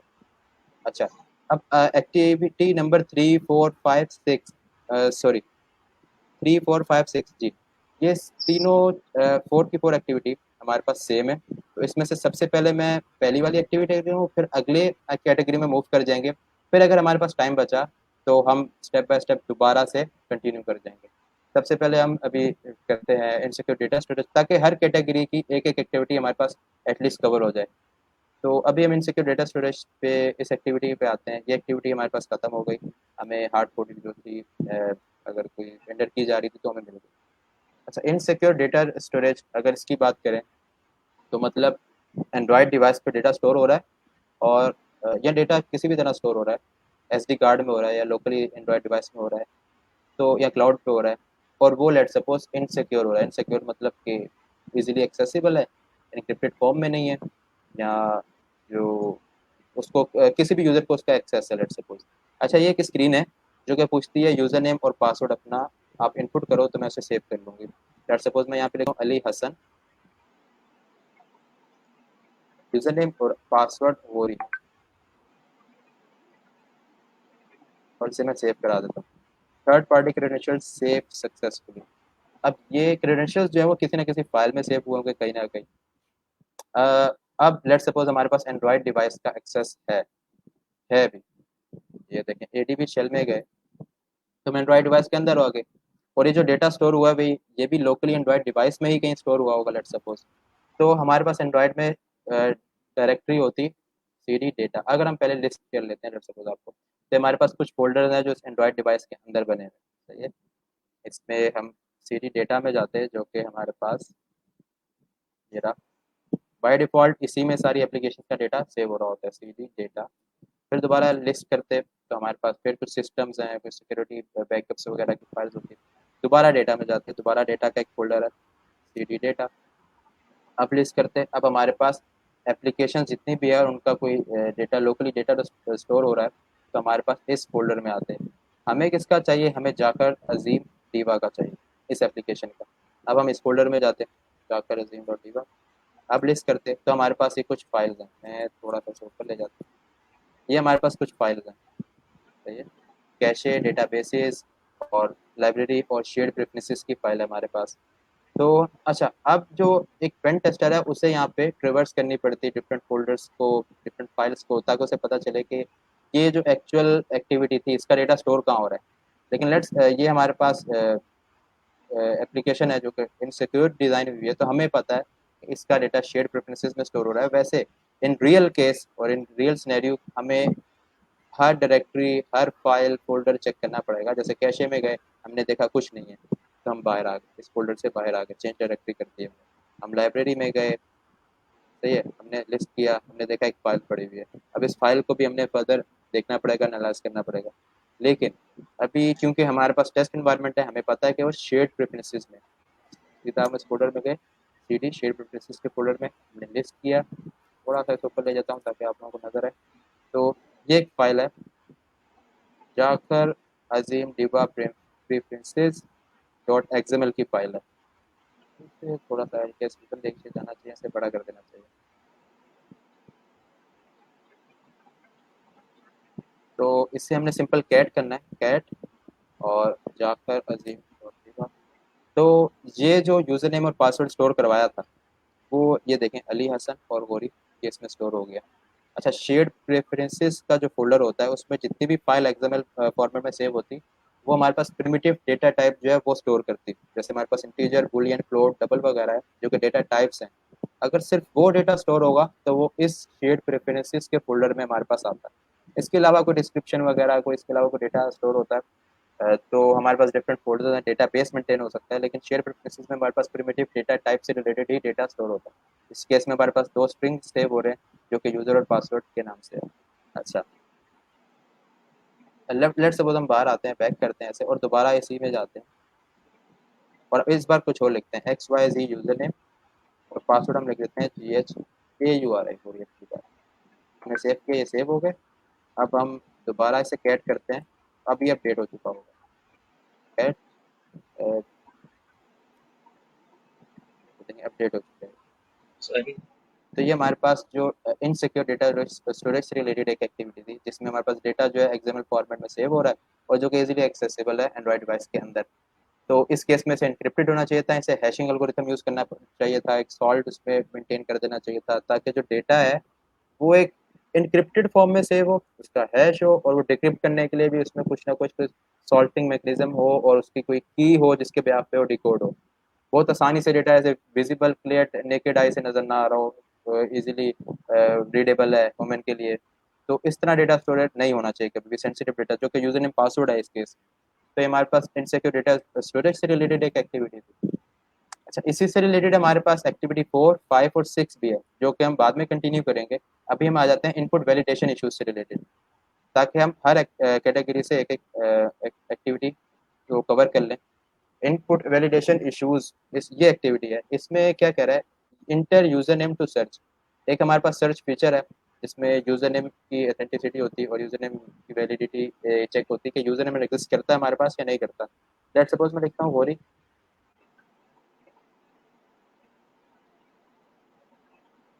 तो वोरी नॉट फाउंड, यूजर वोरी नॉट फाउंड, इसका मतलब है वोरी रजिस्टर्ड नहीं है एज अ यूजर नेम। तो अच्छा, ये एक इनपुट फील्ड है और इसका टास्क जो है इनपुट वैलिडेशन, मतलब यूजर को वैलिडेट करे, ऐसा ना हो यहाँ पे मिलिशिया की स्क्रिप्ट डाल दे कोई और उसके ब्याह पे वो एग्जीक्यूट हो जाए स्क्रिप्ट। जो अभी हम करने भी यही लगे हैं। लेट्स सपोज हमने लिखा टेस्ट और सिंगल कोट डाला, क्योंकि ये कोई एसक्यूएल की क्यूरी जा रही है लेट्स सपोज, और हमने यहाँ पे उसे टर्मिनेट कर दिया ये सिंगल कोट डाल के। इससे पहले जो ये जितना भी टेक्स्ट है या स्ट्रिंग है हमारे पास, ये हमारे पास क्यूरी कंसिडर होगी। अगर हम और का साइन डाल देते हैं, और का कीवर्ड लिख देते हैं, तो लेट्स सपोज अब दो क्यूरी जो है वो मिलके जाएंगी एज अ रिक्वेस्ट। तो इसमें हम लिख देते हैं सिंगल कोट, मतलब एक और क्यूरी स्टार्ट हुई है वन, और दोबारा सिंगल कोट है, हम क्यूरी को टर्मिनेट कर देते हैं। और माइनस माइनस का साइन डाल देते ताकि कुछ भी उसके आगे कोई एरर है तो उसे कमेंट कर दे, मतलब डिस्प्ले ना करे। उसे सर्च करते तो हमारे पास एज अ दोबारा एसक्यूएल इंजेक्शन एग्जीक्यूट होने पे उसने हमें सारे यूजर नेम डिस्प्ले करा दिए, एडमिन और ये उसका तो पासवर्ड। स्क्रीनशॉट लेने वाला है, ये जी चीज तो जी, स्क्रीनशॉट लेने वाली है। ये देखिए, सारे यूजर राइट। डिस्प्ले हो गए यहाँ पे। तो ये हमारे पास इनपुट वैलिडेशन से रिलेटेड चीज़ थी कि कभी भी यूज़र का इनपुट ऐसे अनरिस्ट्रिक्टेड नहीं छोड़ना चाहिए, उसको वैलिडेशन होनी चाहिए, उस पर स्पेशल कैरेक्टर्स अलाउ होने चाहिए नहीं होने चाहिए। जैसे हमारे पास फ़ोन फ़ोन नंबर की फील्ड्स है तो उसमें न्यूमेरिक अल्फ़ाबेट्स का कोई काम नहीं है, उसमें न्यूमेरिक डिजिट से इनपुट होने चाहिए फ़ोन नंबर। हमारे पास ईमेल है तो उसमें स्पेशल कैरेक्टर्स नहीं आने चाहिए एक्सेप्ट के अंडरस्कोर माइनस और एट द रेट्स के साइन के। अच्छा अली, तो कुछ इंटरेस्टिंग क्वेश्चन आए हैं। एक जी क्वेश्चन हमारे पास आया है, शमील अली खान से आया है। Can you please talk about the impact of this issue since the file is being stored locally and will only be accessible to anyone who has access to the phone. मेरे ख्याल से ये उस फाइल की बात कर रहे हैं जो आप रेफरेंसेस डॉट एक्सएमएल की बात बात कर रहे थे ना। ये बिल्कुल। शायद उसका क्वेश्चन आया है, तो इसको प्लीज आप आंसर कर तो दें। इसका आंसर मैं ऐसे दूंगा कि कोई भी डेटा हमारे पास सेंसिटिव हो या लोकली डेटा स्टोर हो रहा है हमारे पास एंड्रॉयड डिवाइस में तो क्लियर टेक्स्ट में बिल्कुल भी नहीं होना चाहिए। क्योंकि अगर कोई और एप्लीकेशन मलिशियस एप्लीकेशन है लेट सपोज और वो कोई हमारे पास फोल्डर को एक्सेस करे, क्योंकि एंड्रॉयड जो है ना वो परमिशन कंट्रोल बेस्ड चलता है। एंड्रॉयड के दो सिक्योरिटी मॉडल है जिसपे वो वर्क करता है, लिनक्स सिक्योरिटी मॉडल और एंड्रॉयड सिक्योरिटी मॉडल, क्योंकि एंड्रॉयड जो है लिनक्स पे चल रही होती है। तो लिनक्स सिक्योरिटी मॉडल एंड्रॉयड इसलिए यूज़ करता है ताकि जितने भी प्रिविलेज लेवल इश्यूज हैं या रोल बेस्ड इश्यूज जो है हमारे पास वो उससे कंट्रोल हो सके। जैसे हमारे पास एप्लीकेशन चलती है तो उसको अलग यूजर आईडी असाइन होती है, उसको अलग प्रोसेस आईडी असाइन होती है। तो वो हो गया हमारे पास प्रिविलेज लेवल कंट्रोल, वो उस तरह मेंटेन होता है। एंड्रॉइड सिक्योरिटी में जो कंट्रोल है वो हमारे पास क्या करता है, परमिशन कंट्रोल। मतलब हम कोई एप्लीकेशन इंस्टॉल करते हैं तो हमें पॉपअप देता है, पहले नोटिफाई करता, पूछता हमसे, वार्निंग देता कि आपने ये परमिशन अलाउ करनी है इस एप्लीकेशन को। लेट्स सपोज एक ले मैन है, ले पर्सन है, उसे नहीं पता, उसने परमिशन दे दी किसी मलिशियस एप्लीकेशन को, तो सारा डेटा एक्सेस उसके पास जा चुका है उस परमिशन की वजह से। तो लेट्स सपोज एक ले मैन है, उसे नहीं पता था, उसने परमिशन दे भी दी, तो अगर डेटा इनक्रिप्टेड फॉर्म में सेव होता, हैश फॉर्म में सेव होता, तो ये केस नहीं था कि उसको यूजर नेम और पासवर्ड मिल पाते उस मलिशियस एप्लीकेशन को। तो इस केस में अगर डेटा क्लियर टेक्स्ट में है, डेटा ह्यूमन रीडेबल फॉर्मेट में है, तो वो एप्लीकेशन से एक्सेस करेगी और इजीली वो अकाउंट ब्रीच हो जाएगा, डेटा ब्रीच हो जाएगा और कंप्रोमाइज होने के चांसेस हैं। राइट। यानी कि शमेल, if we have let us know क्या क्या हमने आपके क्वेश्चन को सही आंसर कर पाए हैं या नहीं कर पाए हैं। इन अदर वर्ड्स, इसका मतलब ये है कि कोई भी एप्लीकेशन अगर इनसिक्योर डेटा स्टोरेज के अंदर अपनी सिक्योर डेटा को लॉक कर रही है तो वो गलत काम हो रहा है, और एज अ पेन टेस्टर इस चीज़ को हमें देखना चाहिए और इसको स्टॉप करना चाहिए। और ऑब्वियसली बात है, फिर ये चीज़ पूरे साइकिल के थ्रू जाएगी, रिपोर्टिंग बनेगी, फिर डेवलपर इसके ऊपर एक कोई फिक्स लगा रहा होगा कि यार सिक्योर डेटा को इनसिक्योर डेटा स्टोरेज में नहीं एंटर करना है। Ali, please please continue what you were doing. आपने तो एसक्यूएल इंजेक्शन कर दी है और एक इनपुट वैलिडेशन इशू का भी आप डेमो रफली दिखा चुके हैं। जी, अच्छा, अब हम एक्टिविटी 8 भी हमारे पास इनपुट वैलिडेशन से रिलेटेड है। तो ये हम आगे दोबारा कंटिन्यू करेंगे जब हम दोबारा ऊपर से एक्टिविटी स्टार्ट कर रहे होंगे। अब हमारे पास आती है एक्टिविटी 9 जिसका नाम है एक्सेस कंट्रोल इशू। इस पर अगर हम क्लिक करें, अच्छा ये क्या करता है, ये बड़ा इंटरेस्टिंग है और बड़ा कॉमन लूप होल है जो कि तकरीबन हर एप्लीकेशन में मिल जाता। और एज अ पेन टेस्टर या as a bug bounty hunter मैं इसे रिपोर्ट भी करता हूँ काफ़ी जगह। तो मैं उनके लिए बोलूँगा जो बग बाउंटी हंटर है वो प्लीज़ इस इशू को देखें क्योंकि ये बहुत कॉमन आइडेंटिफाई हो जाता है, बहुत कॉमन। तो लेट्स सपोज हमारे पास एक्सेस कंट्रोल इशू की एक एक्टिविटी स्क्रीन है हमारे पास, उसमें हम लिखते हैं कि व्यू एपीआई क्रेडेंशियल्स, इस बटन पे क्लिक किया तो ये क्रेडेंशियल्स एक जनरेट हो गए हमारे यूज़र के बेहाफ पे, एबीसी सीक्रेट एपीआई की, उसका यूज़र नेम और पासवर्ड। तो इसका एक्सेस हमारे पास ही है। या लेट सपोज एक एप्लीकेशन है वो ऑथेंटिकेट करती, उस बटन पे क्लिक किया उसने, उसके बाद उसे ये चीज़ मिली ना। तो अब क्या करें हम कि हमारे पास एंड्रॉयड फ़ोन नहीं है, सही है, या इस एक्टिविटी को हम ऐसे भी कंसिडर कर सकते हैं कि एक लॉगिन स्क्रीन है, उसका यूज़र नेम और पासवर्ड यहाँ पे मांग रहा है इस व्यू एपीआई क्रेडेंशियल्स के ब्याह पे। लेट सपोज यहाँ पे होता है यूज़र नेम और पासवर्ड, हम उस पर क्लिक करते हैं, वो ऑथेंटिकेट होता है और उसके बाद हमें ये स्क्रीन डिस्प्ले होती है। सिनेरियो थोड़ा सा चेंज कर लेते हैं अपने केस में, सही है। तो अब ये चीज़ यूज़र नेम और पासवर्ड वैलिडेट हुआ तो वो यूज़र इस स्क्रीन पे आ सका, लेट सपोज। अब हमने क्या करना है, हर एक स्क्रीन जो एक एक्टिविटी होती है, ये भी स्क्रीन एक एक्टिविटी है। अगर मैं आपको दिखाऊं, ये स्क्रीन एक्टिविटी थी, ये भी स्क्रीन एक एक्टिविटी है, और ये जो इसके बाद खुलेगी ये स्क्रीन भी एक एक्टिविटी है। तो यहाँ पे हम एक्टिविटी बायपास का कॉन्सेप्ट ला रहे हैं और जिसे हम कह रहे हैं एक्सेस कंट्रोल इशू। कि एक चीज़ की एक्सेसिबिलिटी थी कि यूज़र नेम और पासवर्ड डालने के बाद उसको ये चीज़ डिस्प्ले होना था, एक्सेस होना था ये इन्फॉर्मेशन। सही है। तो इस केस में हम क्या करेंगे, हम अपने दोबारा शेल पे आ जाते हैं।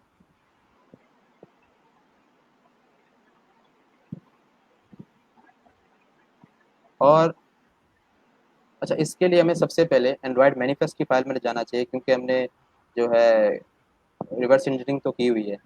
अगर हम रिसोर्सेज में एंड्रॉयड मैनिफेस्ट की फाइल में आए, तो हमारे पास जितनी भी एक्टिविटीज़, इंटेंट्स, हमारे पास कंटेंट प्रोवाइडर्स, हमारे पास जितने भी कंटेंट प्रोवाइडर्स होते हैं और यूज़र परमिशंस वगैरह, एंड्रॉयड मैनिफेस्ट की फाइल में हमारे पास मेटा डेटा स्टोर होता है और इसमें सारे रेफरेंसेस होते हैं एक्टिविटीज़ के, इंटेंट के, कंटेंट प्रोवाइडर्स के।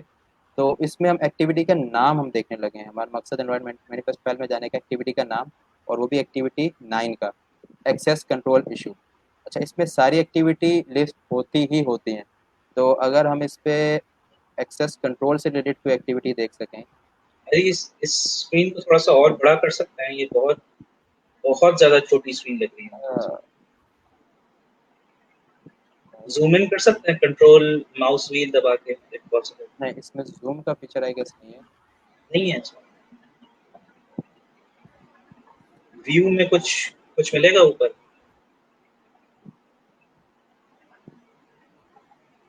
चलें, नहीं है फिर छोड़ दें। चलें, ये लेट्स कंटिन्यू। करना पड़ेगा। नहीं, इसमें ज़ूम का फीचर आई गेस नहीं है हमारे पास। चलें, तो ओके। एक्टिविटी का नाम देखना है यहाँ से। जो यूज़र्स देख रहे हैं वो प्लीज़ अपना फुल स्क्रीन पे देखें ताकि आसानी हो, चीज़ें विजिबल ज़रूर, हों आपको। तो डेफिनिटली। एक्सेस कंट्रोल से रिलेटेड हमने एक्टिविटी ढूँढनी है यहाँ पे। हम यहाँ पे सर्च भी कर सकते हैं कंट्रोल F दबा के, और एक्सेस कंट्रोल एक्टिविटी, ये हमारे पास एक्सेस कंट्रोल एक्टिविटी मिल गई है हमें। सही है जी। तो ये चीज़ दिखाने का एक मकसद है, इसे हम कॉपी कर लेते हैं।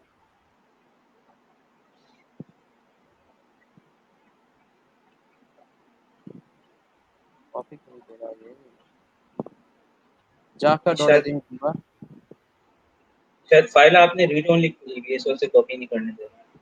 अच्छा तो ये, तुम्हें शायद टाइप करना होगा ये। चलें हम इसका जो नाम है वो डायरेक्टली लिख देते हैं।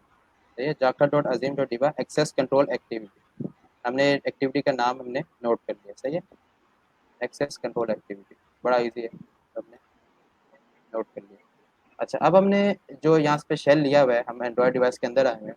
तो इसमें हम लिखते हैं am activity manager start -n उस केस में जब कोई एक्टिविटी होगी, और उसका नाम हमने Jakhar dot Aseem dot diva dot access control activity. ठीक है। अच्छा, ये भी एक एरर देगा, एरर देते हैं क्यों, मैं बताता हूँ आपको। क्योंकि जब भी एक्टिविटी देते हैं तो उसके साथ एक फॉरवर्ड स्लैश देते हैं ताकि पैकेज का नाम अलग हो जाए और एक्टिविटी का नाम अलग हो जाए। और अब अगर हम इसे स्टार्ट करेंगे तो एंड्रॉयड डिवाइस पे ज़रा फोकस कीजिएगा। ने भी एरर दिया है, शायद हमने नाम सही नहीं डाला एक्टिविटी का, एक्सेस कंट्रोल 1 एक्टिविटी। ओके, तो पहले आप लोगों को वो चीज़ दिखाता हूँ कि यहाँ एरर जनरेट करेगा। ठीक है, इसने एरर दिया। और अब अगर हम इसमें फॉरवर्ड स्लैश डालें ताकि पैकेज का नाम अलग हो जाए और एक्टिविटी का नाम अलग, तो ये देखें हमें उस ठीक है। स्क्रीन पे लेना है। अच्छा, अभी हम एक स्क्रीन पीछे हैं, हमें ये वाली स्क्रीन चाहिए थी। हम इस स्क्रीन पे आए हैं, हमने एक्टिविटी बाईपास नहीं की एक तरह से, अभी भी हम लॉग इन के स्क्रीन पे हैं, लेट्स सपोज।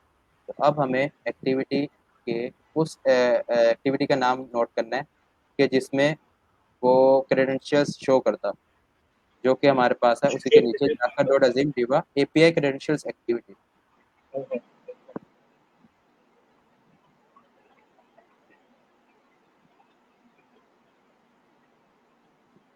वो ये कॉपी क्यों नहीं दे रहा, Jakhar Aseem diva API credentials activity manage करना पड़ेगा, या हम इसे एक दफ़ा दोबारा खोल लेते हैं ताकि कॉपी पेस्ट कर पाएँ, चीज़ें आसान हो हमें।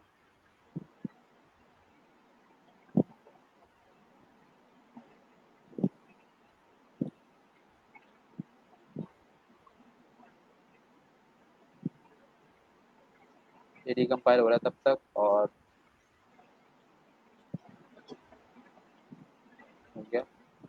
हो रहा है 6%, बट मैनिफेस्ट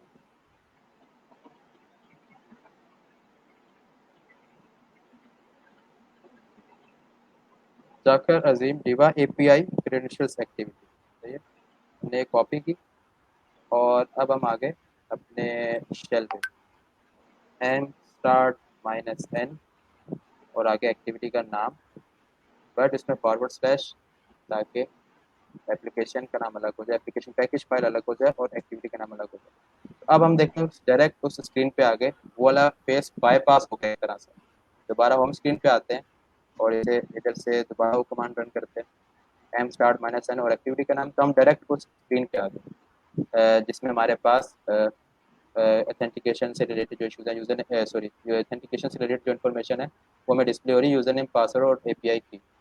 अच्छा, ये अब हम लेट्स सपोज हमने एक लोकल स्टोरेज अपने लोकल एंड्रॉयड डिवाइस पे एप्लीकेशन इंस्टॉल की है और हम चाह रहे हैं साइन इन का इशू बाईपास करें, तो हम इस तरह बाईपास करते हैं, हम डैशबोर्ड की एक्टिविटी लेते हैं एंड्रॉयड मैनिफेस्ट फाइल से। ये बग बाउंटी हंटर्स को बता रहा हूँ कि इशू बहुत कॉमन है, तो प्लीज़ आप ये जो है ना ये देखें, ये आपको बहुत मिलेगा इशू। तो या इसका अली इसका इसका फिक्स क्या होता है कि अगर हमने एंड्रॉयड मैनिफेस्ट फाइल इंपोर्ट की, वहां से एक्टिविटीज उठाई और मोस्ट प्रोबेबली एक्टिविटीज क्लियरली बता रही होंगी कि वो डैशबोर्ड की होगी या कोई कोई फाइनेंशियल एक्टिविटी होगी, ठीक है, जो कि नाम से बता रही होगी कि ये लॉगिन के बाद सेंसिटिव एरिया है। बिल्कुल, तो इसका फिक्स क्या होना चाहिए? इसका फिक्स ये है कि डिपेंडेंट एक्टिविटी होनी चाहिए, लॉगिन के बाद ही डैशबोर्ड की स्क्रीन खुलनी चाहिए, तो डायरेक्टली जो एक्टिविटी है वो कॉल ना हो और रन ना हो, तो इसमें और अगर रिस्ट्रिक्शन लग कॉल जाती है। और अगर कॉल हो तो वो रिडायरेक्ट हो जाए लॉगिन की तरफ। बिल्कुल बिल्कुल एग्जैक्टली ऐसा ही। और अगर अगर ऐसा कोई कोड लिखा हुआ होगा, वाकई में इतना एक अच्छा कोड लिखा हुआ होगा, तो अभी जो हमें वेंडर एपीआई क्रेडेंशियल्स दिख रहे हैं, वो फिर एक्चुअली में फिर वो लॉगिन स्क्रीन की तरफ हमें दिख रहा होगा ये, अगर बिल्कुल हम एक्टिविटी कॉल कॉल कर रहे हो। मोस्टली एक्टिविटी के नाम जो है बड़े ऑब्वियस होते हैं कि उनको एक्टिविटी का नाम पढ़ के ही समझ आता है, जैसे अभी लॉग एक्टिविटी है या मेन हम्म, एक्टिविटी है, तो मोस्टली जो नाम है ना एक्टिविटी के उसको देख के ही पता चल जाता है एक्टिविटी कर क्या रही है, डैशबोर्ड की सही है। Activity log. बिल्कुल बिल्कुल बिल्कुल तो ये बिल्कुल। एक्टिविटी बाईपास से रिलेटेड इशू था जिसको हम एक्सेस कंट्रोल इशू के नाम से इसमें जान रहे हैं। awesome, इस awesome. तरह के और भी काफ़ी सारे इश्यूज जो हैं वो एक्सेस कंट्रोल की कैटेगरी में आ सकते हैं, असल में तो ये वास्ट रन को हम फॉलो कर रहे हैं, तो इसमें से एक इशू ये था जो मैंने एक्टिविटी बाईपास देखा। अच्छा, हमारे पास एक्सेस कंट्रोल से रिलेटेड इशू हो गया वन, इसका पार्ट वन, इसका पार्ट टू और पार्ट थ्री हम देखेंगे अभी। अब आ जाते हैं हार्ड कोडेड इश्यूज, हमने देख लिया ऑलरेडी, इसका पार्ट वन देखा है, पार्ट टू देखेंगे। और इनपुट वैलिडेशन, अच्छा हमारे पास आई गेस हर कैटेगरी का एक एक जो है वो कवर हो चुका है, तो अब हम सबके पार्ट टू पे आई गेस मूव हो जाए। तो insecure data storage part two में हम आ जाते हैं, पार्ट वन कवर हो गया, बिल्कुल ऐसा ही।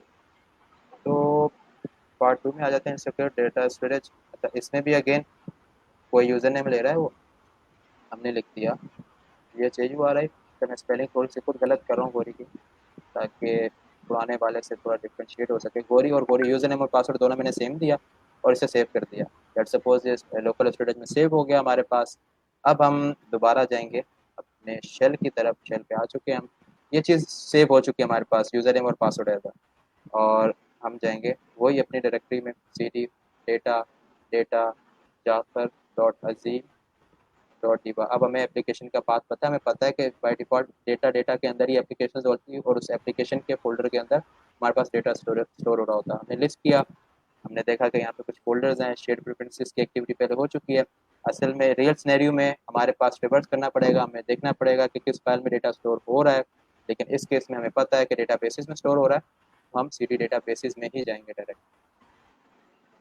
हमने लिस्ट किया, हमारे पास कुछ डेटा बेसिस के नाम आ रहे हैं, अगेन हमें फिर देखना पड़ेगा कि किस डेटाबेस में हमारा सेंसिटिव, अच्छा कोई भी हमारे पास अगर डेटाबेस अगर आ रहा है तो वो इटसेल्फ एक वल्नरेबिलिटी या वीकनेस काउंट हो चुकी है। हमें ज़रूरी नहीं है कि हमने यही देखना है, लेकिन अगर ज़ाहिर बात है इन्फॉर्मेशन गैदरिंग और रिकॉग्निजेंस और इनैमोरेशन, ये फेज़ जो है ना तीन पेन टेस्टिंग में बहुत इंपॉर्टेंट है। जितना ज़्यादा आप टाइम दोगे चीज़ों को इन्फॉर्मेशन गैदरिंग में, जिससे हम जिसमें एनालिसिस वगैरह भी आ जाती चीज़ें, और इनैमोरेशन में, उतना ही ज़्यादा आपके पास स्कोप बड़ा होगा, उतना ही ज़्यादा आपका ब्रॉडर व्यू होगा एप्लीकेशन के लिए, तो हमें टाइम तो देना पड़ता है। तो इस केस में क्योंकि due to shortage of time हम डायरेक्ट उस डेटाबेस में आएंगे जिसमें चीज़ सेव हो रही है। जिस केस में हमारा नाम है डेटाबेस का IDS 2। सही है। अच्छा, एंड्रॉयड है तो इसमें एसक्यूएलाइट बैक एंड पे तो चल ही रहा होगा, तो एज ऑपरेटिंग सिस्टम उसमें एसक्यूएलाइट इंस्टॉल होगा। तो हम इसमें क्या करते हैं, एसक्यूएलाइट डी लिखा हमने और डेटाबेस का नाम लिख दिया IDS 2। ओके, तो हम एसक्यूएलाइट के इंटरफेस के अंदर जा चुके हैं। अब इसमें लिखेंगे हम डॉट टेबल्स। तो IDS 2 डेटाबेस के अंदर जितने भी टेबल्स होंगे वो टेबल ले आएगा। इस केस में हमारे पास दो हैं, एंड्रॉयड मेटा डेटा और माई यूज़र। तो हम डायरेक्ट माई यूज़र के टेबल में जा रहे हैं। Select all from my user, ये तो बड़ी बेसिक सी एसक्यूएल क्वेरी है। और सेमी कॉलन हम देंगे क्योंकि ये इसका सिंटेक्स है एसक्यूएल का। इसमें गए तो इसने हमें सारा डेटा दिखा दिया जो इस टेबल के माई यूज़र के अंदर सेव हुआ था, जो कि गोरी और गोरी था, यूज़र नेम और पासवर्ड। अगर हम इसमें कोई और चीज़ डालें वो भी देख सकते हैं। दोबारा हम गए दीवा के अंदर, इनसिक्योर डेटा स्टोरेज पार्ट 2, और यहाँ पे इस बार हम लिख रहे हैं अली हसन और पासवर्ड ये दोबारा गोरी। सेव किया, सेव हो गया। दोबारा से अब हम करते हैं select all from my user. इस बार हमारे पास दो रोज हैं हमारे पास टेबल के अंदर, गोरी गोरी जो कि पिछले वाला रिकॉर्ड था, और अली हसन और पासवर्ड गोरी जो कि इस बार था। तो ये भी अगेन हमारे पास डेटा इनसिक्योर डेटा स्टोरेज से रिलेटेड एक एग्जाम्पल थी, जिसमें हमारे पास डेटा जो है बिल्कुल अगर डेटाबेस में स्टोर हो भी रहा है तो हमारे पास हैश फॉर्म में सेव नहीं हो रहा और इंक्रिप्टेड नहीं सेव हो रहा। तो अगेन इंक्रिप्टेड होना चाहिए। हम ये चीज़ तो कॉल कर चुके हैं, लेकिन अब हम हर एक्टिविटी को कवर कर रहे हैं लाइन बाय लाइन, हर अच्छा कैटेगरी अली, को हम। यहाँ पे ये जो क्रेडेंशियल्स आए हैं सामने, जी ये एक अच्छी एप्लीकेशन में ये एन्क्रिप्टेड होने चाहिए यहाँ। बिल्कुल, यहाँ पे हैश फॉर्म प्लेन होने टेक्स्ट में चाहिए। नहीं होना चाहिए। बिल्कुल, प्लेन ठीक है। टेक्स्ट में तो कोई चीज़ नहीं होनी चाहिए, कोई सेंसिटिव चीज़ जो है वो प्लेन टेक्स्ट में स्टोर होनी नहीं चाहिए, कोई भी सेंसिटिव चीज़। Right, right. अच्छा, डू यू थिंक कि कोई चीज़, वैसे तो आई एग्री विद यू कि अगर कोई पेमेंट एप्लीकेशन है, जो कि ज़्यादातर एप्लीकेशंस आजकल होती हैं, मतलब हमारे फ़ोन पे आई वुड से कि बहुत ज़्यादा एप्लीकेशंस पेमेंट डोमेन के साथ होती हैं। बट कुछ बिल्कुल। एप्लीकेशंस ऐसी भी होती हैं जो कि हम मीडिया जिसमें कंज़्यूम कर रहे होते हैं, ठीक है? तो कोई, can you think of any example जहाँ पे इनसिक्योर डेटा स्टोरेज में डेटा भले भी पड़ा हो and it should not pose any threat to the users privacy और टू द यूज़र्स डेटा? कोई ऐसी एग्ज़ाम्पल आप सोच सकते हैं? या लेट्स से कि सभी कुछ एवरीथिंग शुड बी एन्क्रिप्टेड नहीं, एवरी सिंगल टाइम? हर चीज़ एन्क्रिप्टेड आई गेस नहीं होनी चाहिए, ये तो एक अलग ही कॉम्प्लेक्स हो जाएगा। लेट्स सपोज़ राइट, हमारे पास रीडिंग बुक है, ई-बुक्स टाइप हैं जो एप्लीकेशन में इंस्टॉल्ड है, तो वो अगर लोकली सेव हो जाती हैं ताकि वो इंटरनेट से ना चलें, तो इसमें कोई हर्ज नहीं है कि अगर वो लोकली स्टोर हो रही है हमारे पास क्लियर टेक्स्ट में, बिल्कुल प्लेन टेक्स्ट में, रीडेबल फॉर्मेट में, तो कोई हर्ज नहीं है उसमें, क्योंकि वो डेटा इतना इंपॉर्टेंट नहीं है, वो फ्रीली अवेलेबल है ऑलरेडी ई-बुक्स। तो वो सही, अगर लोकली स्टोर हो भी जाती कोई मसला नहीं। राइट, ठीक है, सही। Let's continue. ओके, तो फिर हमारे पास इनसिक्योर डेटा स्टोरेज से रिलेटेड पार्ट 3 है, इसे भी देखते हैं। अगेन अब मैं लिख देता हूँ इसमें बॉब यूज़र नेम, और पासवर्ड इसका लिख देता हूँ पासवर्ड 123, और से सेव करवा रहा हूँ मैं। इस केस में हमारे पास डेटाबेस के अंदर जो है वो नहीं सेव हो रहा, तो हम दोबारा आते हैं क्योंकि अब थोड़ी डायरेक्ट हम उस डायरेक्टरीज पे आ रहे हैं जहाँ जहाँ डेटा स्टोर हो रहा। रियल सिनेरियो में अगेन ये हमें चीज़ें देखनी पड़ेंगी, डेटा हमें कहाँ सर स्टोर। मारना पड़ रहा होगा, हमें देखना पड़ रहा होगा। बिल्कुल। राइट, अच्छा, अब हम एक चीज़ नोटिस करें तो पहले ये टेम्प फाइल नहीं थी, अब ये टेम्प फाइल जनरेट हो गई है। और अगर हम, कैट करना है इस टाइम फाइल को। हाँ, इसे पहले कैट कर लें और फिर हम एक और ज़रा देखेंगे बॉब और पासवर्ड 123 जो कि अभी था। और अब हम आते हैं पार्ट 3 में अगेन, और अब कुछ और यूज़र नेम और पासवर्ड देते हैं। और ये सेव, और अब हम देखते हैं कि क्या एक और फाइल बनी, देखें तो एक और फाइल बन गई यहाँ पे टेम्परेरी, मतलब ये डेटा एग्जैक्टली यहीं स्टोर हो रहा है और टेम्प फाइल में सेव हो रहा है हर बार। तो इसे भी कैट करके देखते हैं क्या इसमें वही डेटा स्टोर हो रहा या नहीं। तो वही वही बिल्कुल सेव हो रहा। तो ये भी अगेन हमारे पास सिक्योर डेटा स्टोरेज से रिलेटेड थी एक्टिविटी, इसका पार्ट 4 है हमारे पास। इस केस में हमारे पास एक्सटर्नल जैसे SD कार्ड होता है हमारे पास, उसमें डेटा स्टोर हो रहा। तो हम यहाँ पे लिख देते हैं अली हसन यूज़र नेम और अली हसन ही पासवर्ड। इसे सेव कर दिया। और इस केस में हमारे पास इन डायरेक्टरीज में डेटा स्टोर नहीं हो रहा है, एसडी कार्ड में हो रहा है। तो हमें एसडी कार्ड वाली डायरेक्टरी में जाना पड़ेगा। बैक आते बैक आते बैक आते और यहाँ पे लिखते हैं हम, अगर एलएस करें तो यहाँ पे माउंट का फोल्डर हो गया, एम एन टी माउंट। इस फोल्डर में गए हम, M N T mount list किया। हमारे पास कुछ फोल्डर्स हैं जिसमें एस डी कार्ड का फोल्डर भी है हमारे पास। इसमें चले गए S C D S D card list किया। हमारे पास कुछ डिफ़ॉल्ट जैसे हमारे पास एंड्रॉयड की होती है जिसमें पिक्चर सेव होती है, डाउनलोड मूवीज़ वगैरह के फोल्डर्स हैं। लेकिन एक फाइल इधर हिडन है जो कि नज़र नहीं आ रही, तो वो देखनी पड़ेगी, जिससे हम कैट करेंगे और डॉट यू इन्फो की फाइल अगर हम इस पर कैट करें तो हमारे पास ये डेटा जो भी हमने स्टोर कराया था अली हसन यूज़र नेम और अली हसन पासवर्ड वो आ गया हमारे पास। तो इस केस में हिडन फाइल थी और ये डिफ़ॉल्ट हिडन फाइल होती भी मोस्ट ऑफ द केसेस। कुछ हिडन फाइल्स होती हैं जो कि टेम्प्रेरी एसडी कार्ड में डेटा स्टोर करवा रही होती है। तो ये हमारे पास इनसेक्योर डेटा स्टोरेज से रिलेटेड जितनी भी एक्टिविटीज़ थी आई गेस वो कंप्लीट हो गई हैं। हम एक्टिविटी नंबर 6 पे आ चुके हैं। अब हम सीक्वेंस वाइज चलते जाएंगे। अब part invalid input validation issues 1 जो हम देख चुके हैं, जिसमें हमने एसक्यूएल इंजेक्शन परफॉर्म किया था। इनपुट वैलिडेशन का इशू जो है हम पार्ट 2 देखेंगे इस बार। अच्छा, इसमें एक स्क्रीन है जो कि यूज़र को कह रही है आप enter the URL to view, मतलब हम कोई भी यूआरएल लिखेंगे तो हमें वो एक फ्रेम बना के दे देगा और उसमें जो है हमारे पास वो वेबसाइट विजिट करवा देगा।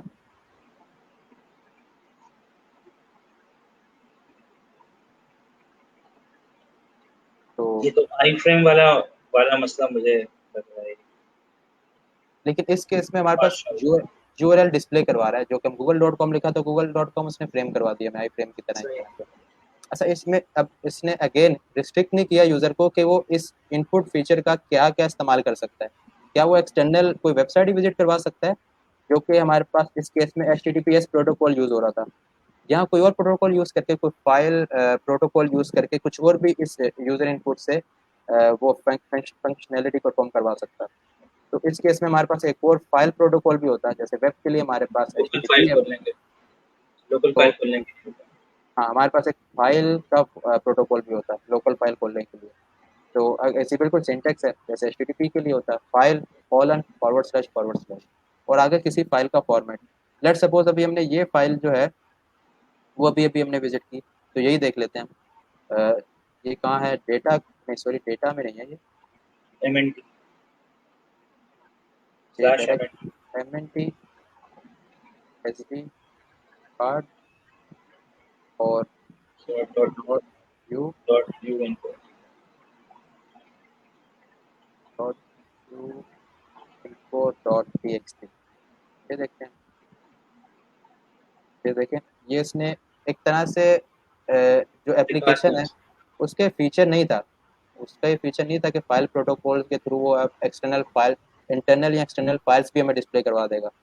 लेकिन अगर लेट सपोज किसी यूजर को डिफॉल्ट कोई डायरेक्टरी या कोई फाइल का नाम पता है, तो वो यहाँ पे फाइल फॉर्मेट फॉर्म में डालेगा और वहाँ देख लेगा और वो फाइल जो है वो डिस्प्ले भी करवा देगा उसका कंटेंट। और ये कोई भी फाइल हो सकती है, यहाँ पे एक्सएमएल की फाइल भी ये हमारे पास दिखा देगा। अगर हम यहाँ जल्दी से उस चले जाते हैं शेयर्ड प्रेफरेंसेस वाले फोल्डर में,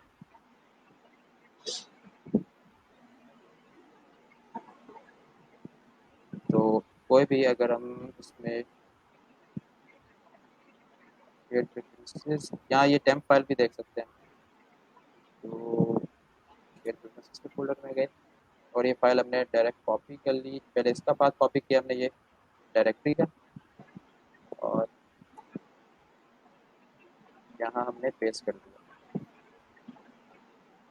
टेक्स्ट डाला फॉरवर्ड स्लैश फॉरवर्ड और पेस्ट कर दिया।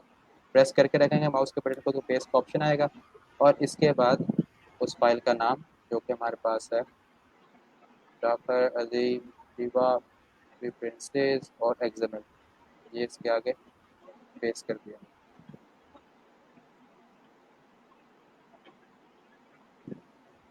ये इसको व्यू करवाया तो ये हमारे पास वो फाइल भी इसने डिस्प्ले करवा दी। वाह। तो कोई भी फाइल यहाँ डिस्प्ले करवा सकता है वो। तो एक तरह से हमने फंक्शनैलिटी का मिसयूज़ किया जो कि HTTP प्रोटोकॉल के थ्रू हमें वेबसाइट URL जो हमें डिस्प्ले करवा रहा था, हमने इंटरनल फाइल्स देखी उसके थ्रू। इस केस में हमें पाथ पता होना चाहिए किसी फाइल का, कोई डिफ़ॉल्ट फाइल हो तो हम वो भी देख सकते हैं। तो ये वैलिडेशन जो थी इनपुट पे वो नहीं लगी हुई थी, जिसके बेस पे यूज़र एक लेट्स इस केस में मलिशियस स्क्रिप्ट भी डाल सकता है कोई, तो वो एग्जीक्यूट हो जाएगी। तो इनपुट वैलिडेशन ज़रूर होनी चाहिए किसी भी एप्लीकेशन में। आई गेस हम एक्टिविटी नंबर 8 पे हैं। इनपुट वैलिडेशन पार्ट 2 हमने देख लिया है। एक्सेस कंट्रोल इशू पार्ट 1 देख लिया हमने, जिसमें हमने एक्टिविटी बाईपास की थी। अब एक्सेस कंट्रोल इशू पार्ट 2 में हम जो है जाने लगे हैं। अच्छा, ये वो लॉगिन वाली बात आ गई जो मैं एक्टिविटी बाईपास के वक्त कह रहा था कि एक एप्लीकेशन है रजिस्टर्ड नाउ पे क्लिक करता है यूज़र, और उस पे व्यू ट्विटर API क्रेडेंशियल्स करता है। तो एक पिन है जो ये बोल रहा है कि इनपुट करो, और वो करा उसने बोला input invalid input invalid pin please try again.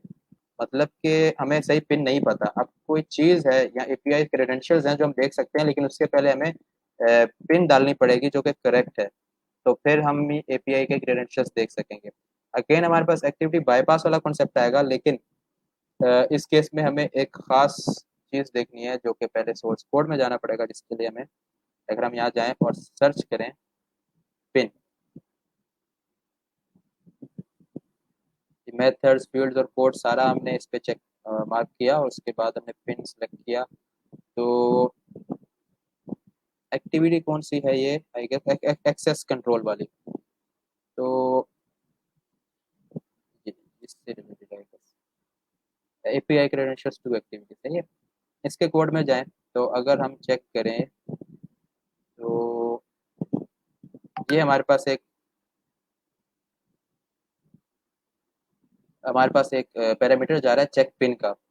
तो जितने भी हमारे पास पैरामीटर्स होते हैं वो हमारे पास रिसोर्सेज में जाते हैं, और रिसोर्सेज में हमारे पास होता values I guess, libraries, resources में ही हमारे पास होती कुछ वैल्यूज का फोल्डर होता।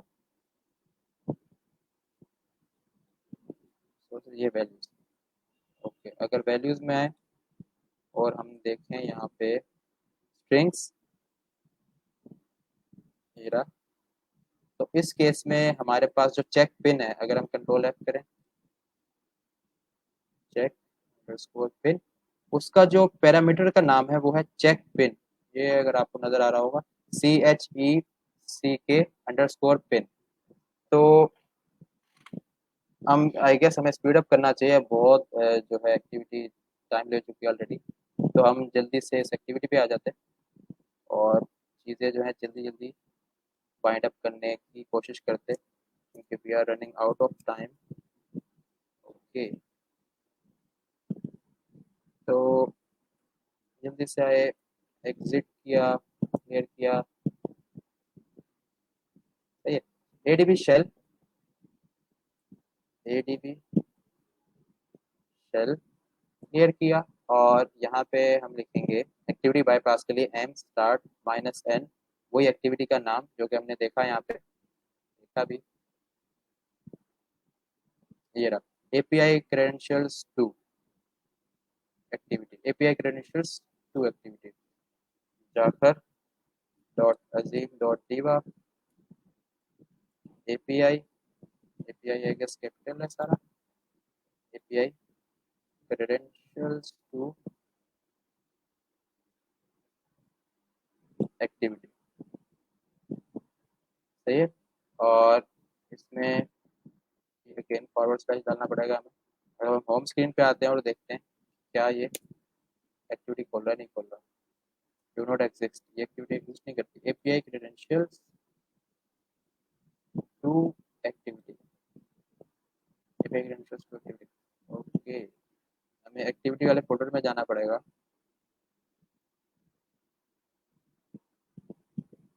और वहाँ से एक्टिविटी का नाम देखना पड़ेगा। एंड्रॉयड मैनिफेस्ट की फाइल में आते हैं, और यहाँ ये API access control area I guess activity 2, इसका नाम हम कॉपी कर लेते हैं, Azim Diva API credentials to. अभी कॉपी अगेन नहीं हो रहा हमारे पास फिर से। तो एपीआई क्रेडेंशियल्स टू एक्टिविटी की स्पेलिंग आई गेस गलत है, एक्टिविटी। ओके, हमारे पास ये स्टार्ट हो गया और इसमें हमने अगेन वो पिन मांग रहे हैं हमसे। अब जैसे मैंने बोला था इसमें एक चीज़ और ऐड होगी जो कि ई जेड का पैरामीटर है, मतलब एक्स्ट्रा की। ई का मतलब एक्स्ट्रा की और जेड का मतलब बुलियन। अभी अभी हमने चेक किया था कि हमारे पास एक पैरामीटर जा रहा था स्ट्रिंग में चेक पिन का। अब इस चेक पिन का पैरामीटर जो जा रहा था वो ट्रू था इधर, सही है। हमने इसको फॉल्स कर देना है, चेक अंडरस्कोर पिन फॉल्स। तो हमने उसने डायरेक्ट हमें वो चीज़ एक्सेस करा दी, क्योंकि इसमें एक वैलिडेशन लगी हुई थी चेक पिन। जब तक पिन ट्रू नहीं होगी तब तक वो हमें ये क्रेडेंशियल्स शो नहीं करवाएगा। हमने उस पैरामीटर को जो है उसका मिस यूज़ किया, उसको हमने उसकी वैल्यू चेंज कर दी, टेम्पर कर दी फ्रॉम ट्रू टू फॉल्स। और उसने हमें ये रन टाइम पे एक बूलियन एक्सप्रेशन को ट्रू से फॉल्स करके हमें उसने एक्टिविटी बाईपास करवा दी। तो आई गेस मुझे सलमान भाई से पूछ लेना चाहिए कि हमारे पास टाइम है, हम मजीद एक्टिविटी आगे बढ़ा सकते हैं या नहीं। सलमान भाई। अ,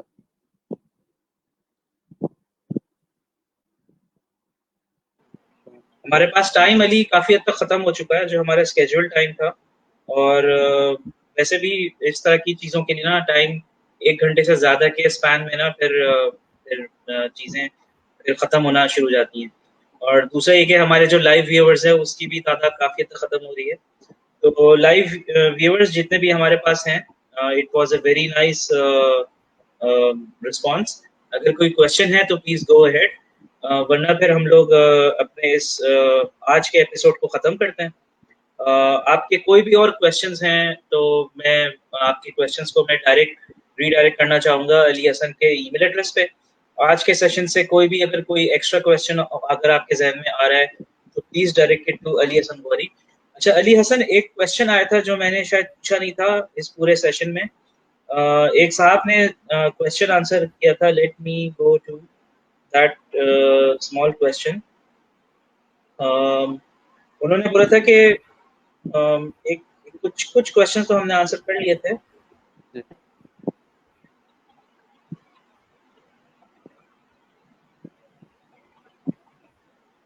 हाँ, एक क्वेश्चन बहुत क्लैरिटी के साथ आया था कि हम प्रॉक्सी पे एन्क्रिप्टेड ट्रैफिक कैसे डिक्रिप्ट कर सकते हैं। इस क्वेश्चन को अगर आप डायरेक्टली इसी रिकॉर्डिंग में या इस सेशन में आंसर कर दें। हम प्रॉक्सी पे एन्क्रिप्टेड ट्रैफिक कैसे डिक्रिप्ट कर सकते हैं? अच्छा, ये आई गेस एसएसएल पिनिंग से रिलेटेड बात कर रहे हैं ये हमारे वकार शफकत भाई। एसएसएल पिनिंग थोड़ा सा एडवांस टॉपिक है, मेरे ख्याल से आप बेसिक ट्रैफिक डिक्रिप्शन की ही बात बात करते हैं कि वो किस तरह से कर रहे होंगे अगर हम प्रॉक्सी पे बैठे हुए। हमें एक फ्रीडा फ्रेमवर्क आता, फ्रीडा FRIDA, उसके थ्रू हम डिफरेंट जो है एक्सप्लॉयटेशंस कर सकते हैं और जिसमें हम इनक्रिप्टेड अगर SSL जो है SSL बाईपास भी कर सकते हैं, ताकि जो इनक्रिप्टेड ट्रैफिक जा रहा है वो SSL की वजह से ही जा रहा है। तो हम उसको बाईपास कर सकते हैं SSL फ्रीडा में SSL बाईपास के मॉड्यूल से। और इसके अलावा हम एक एडिशनल चीज़ भी ट्राई कर सकते हैं जो कि सेल्फ साइंड सर्टिफिकेट।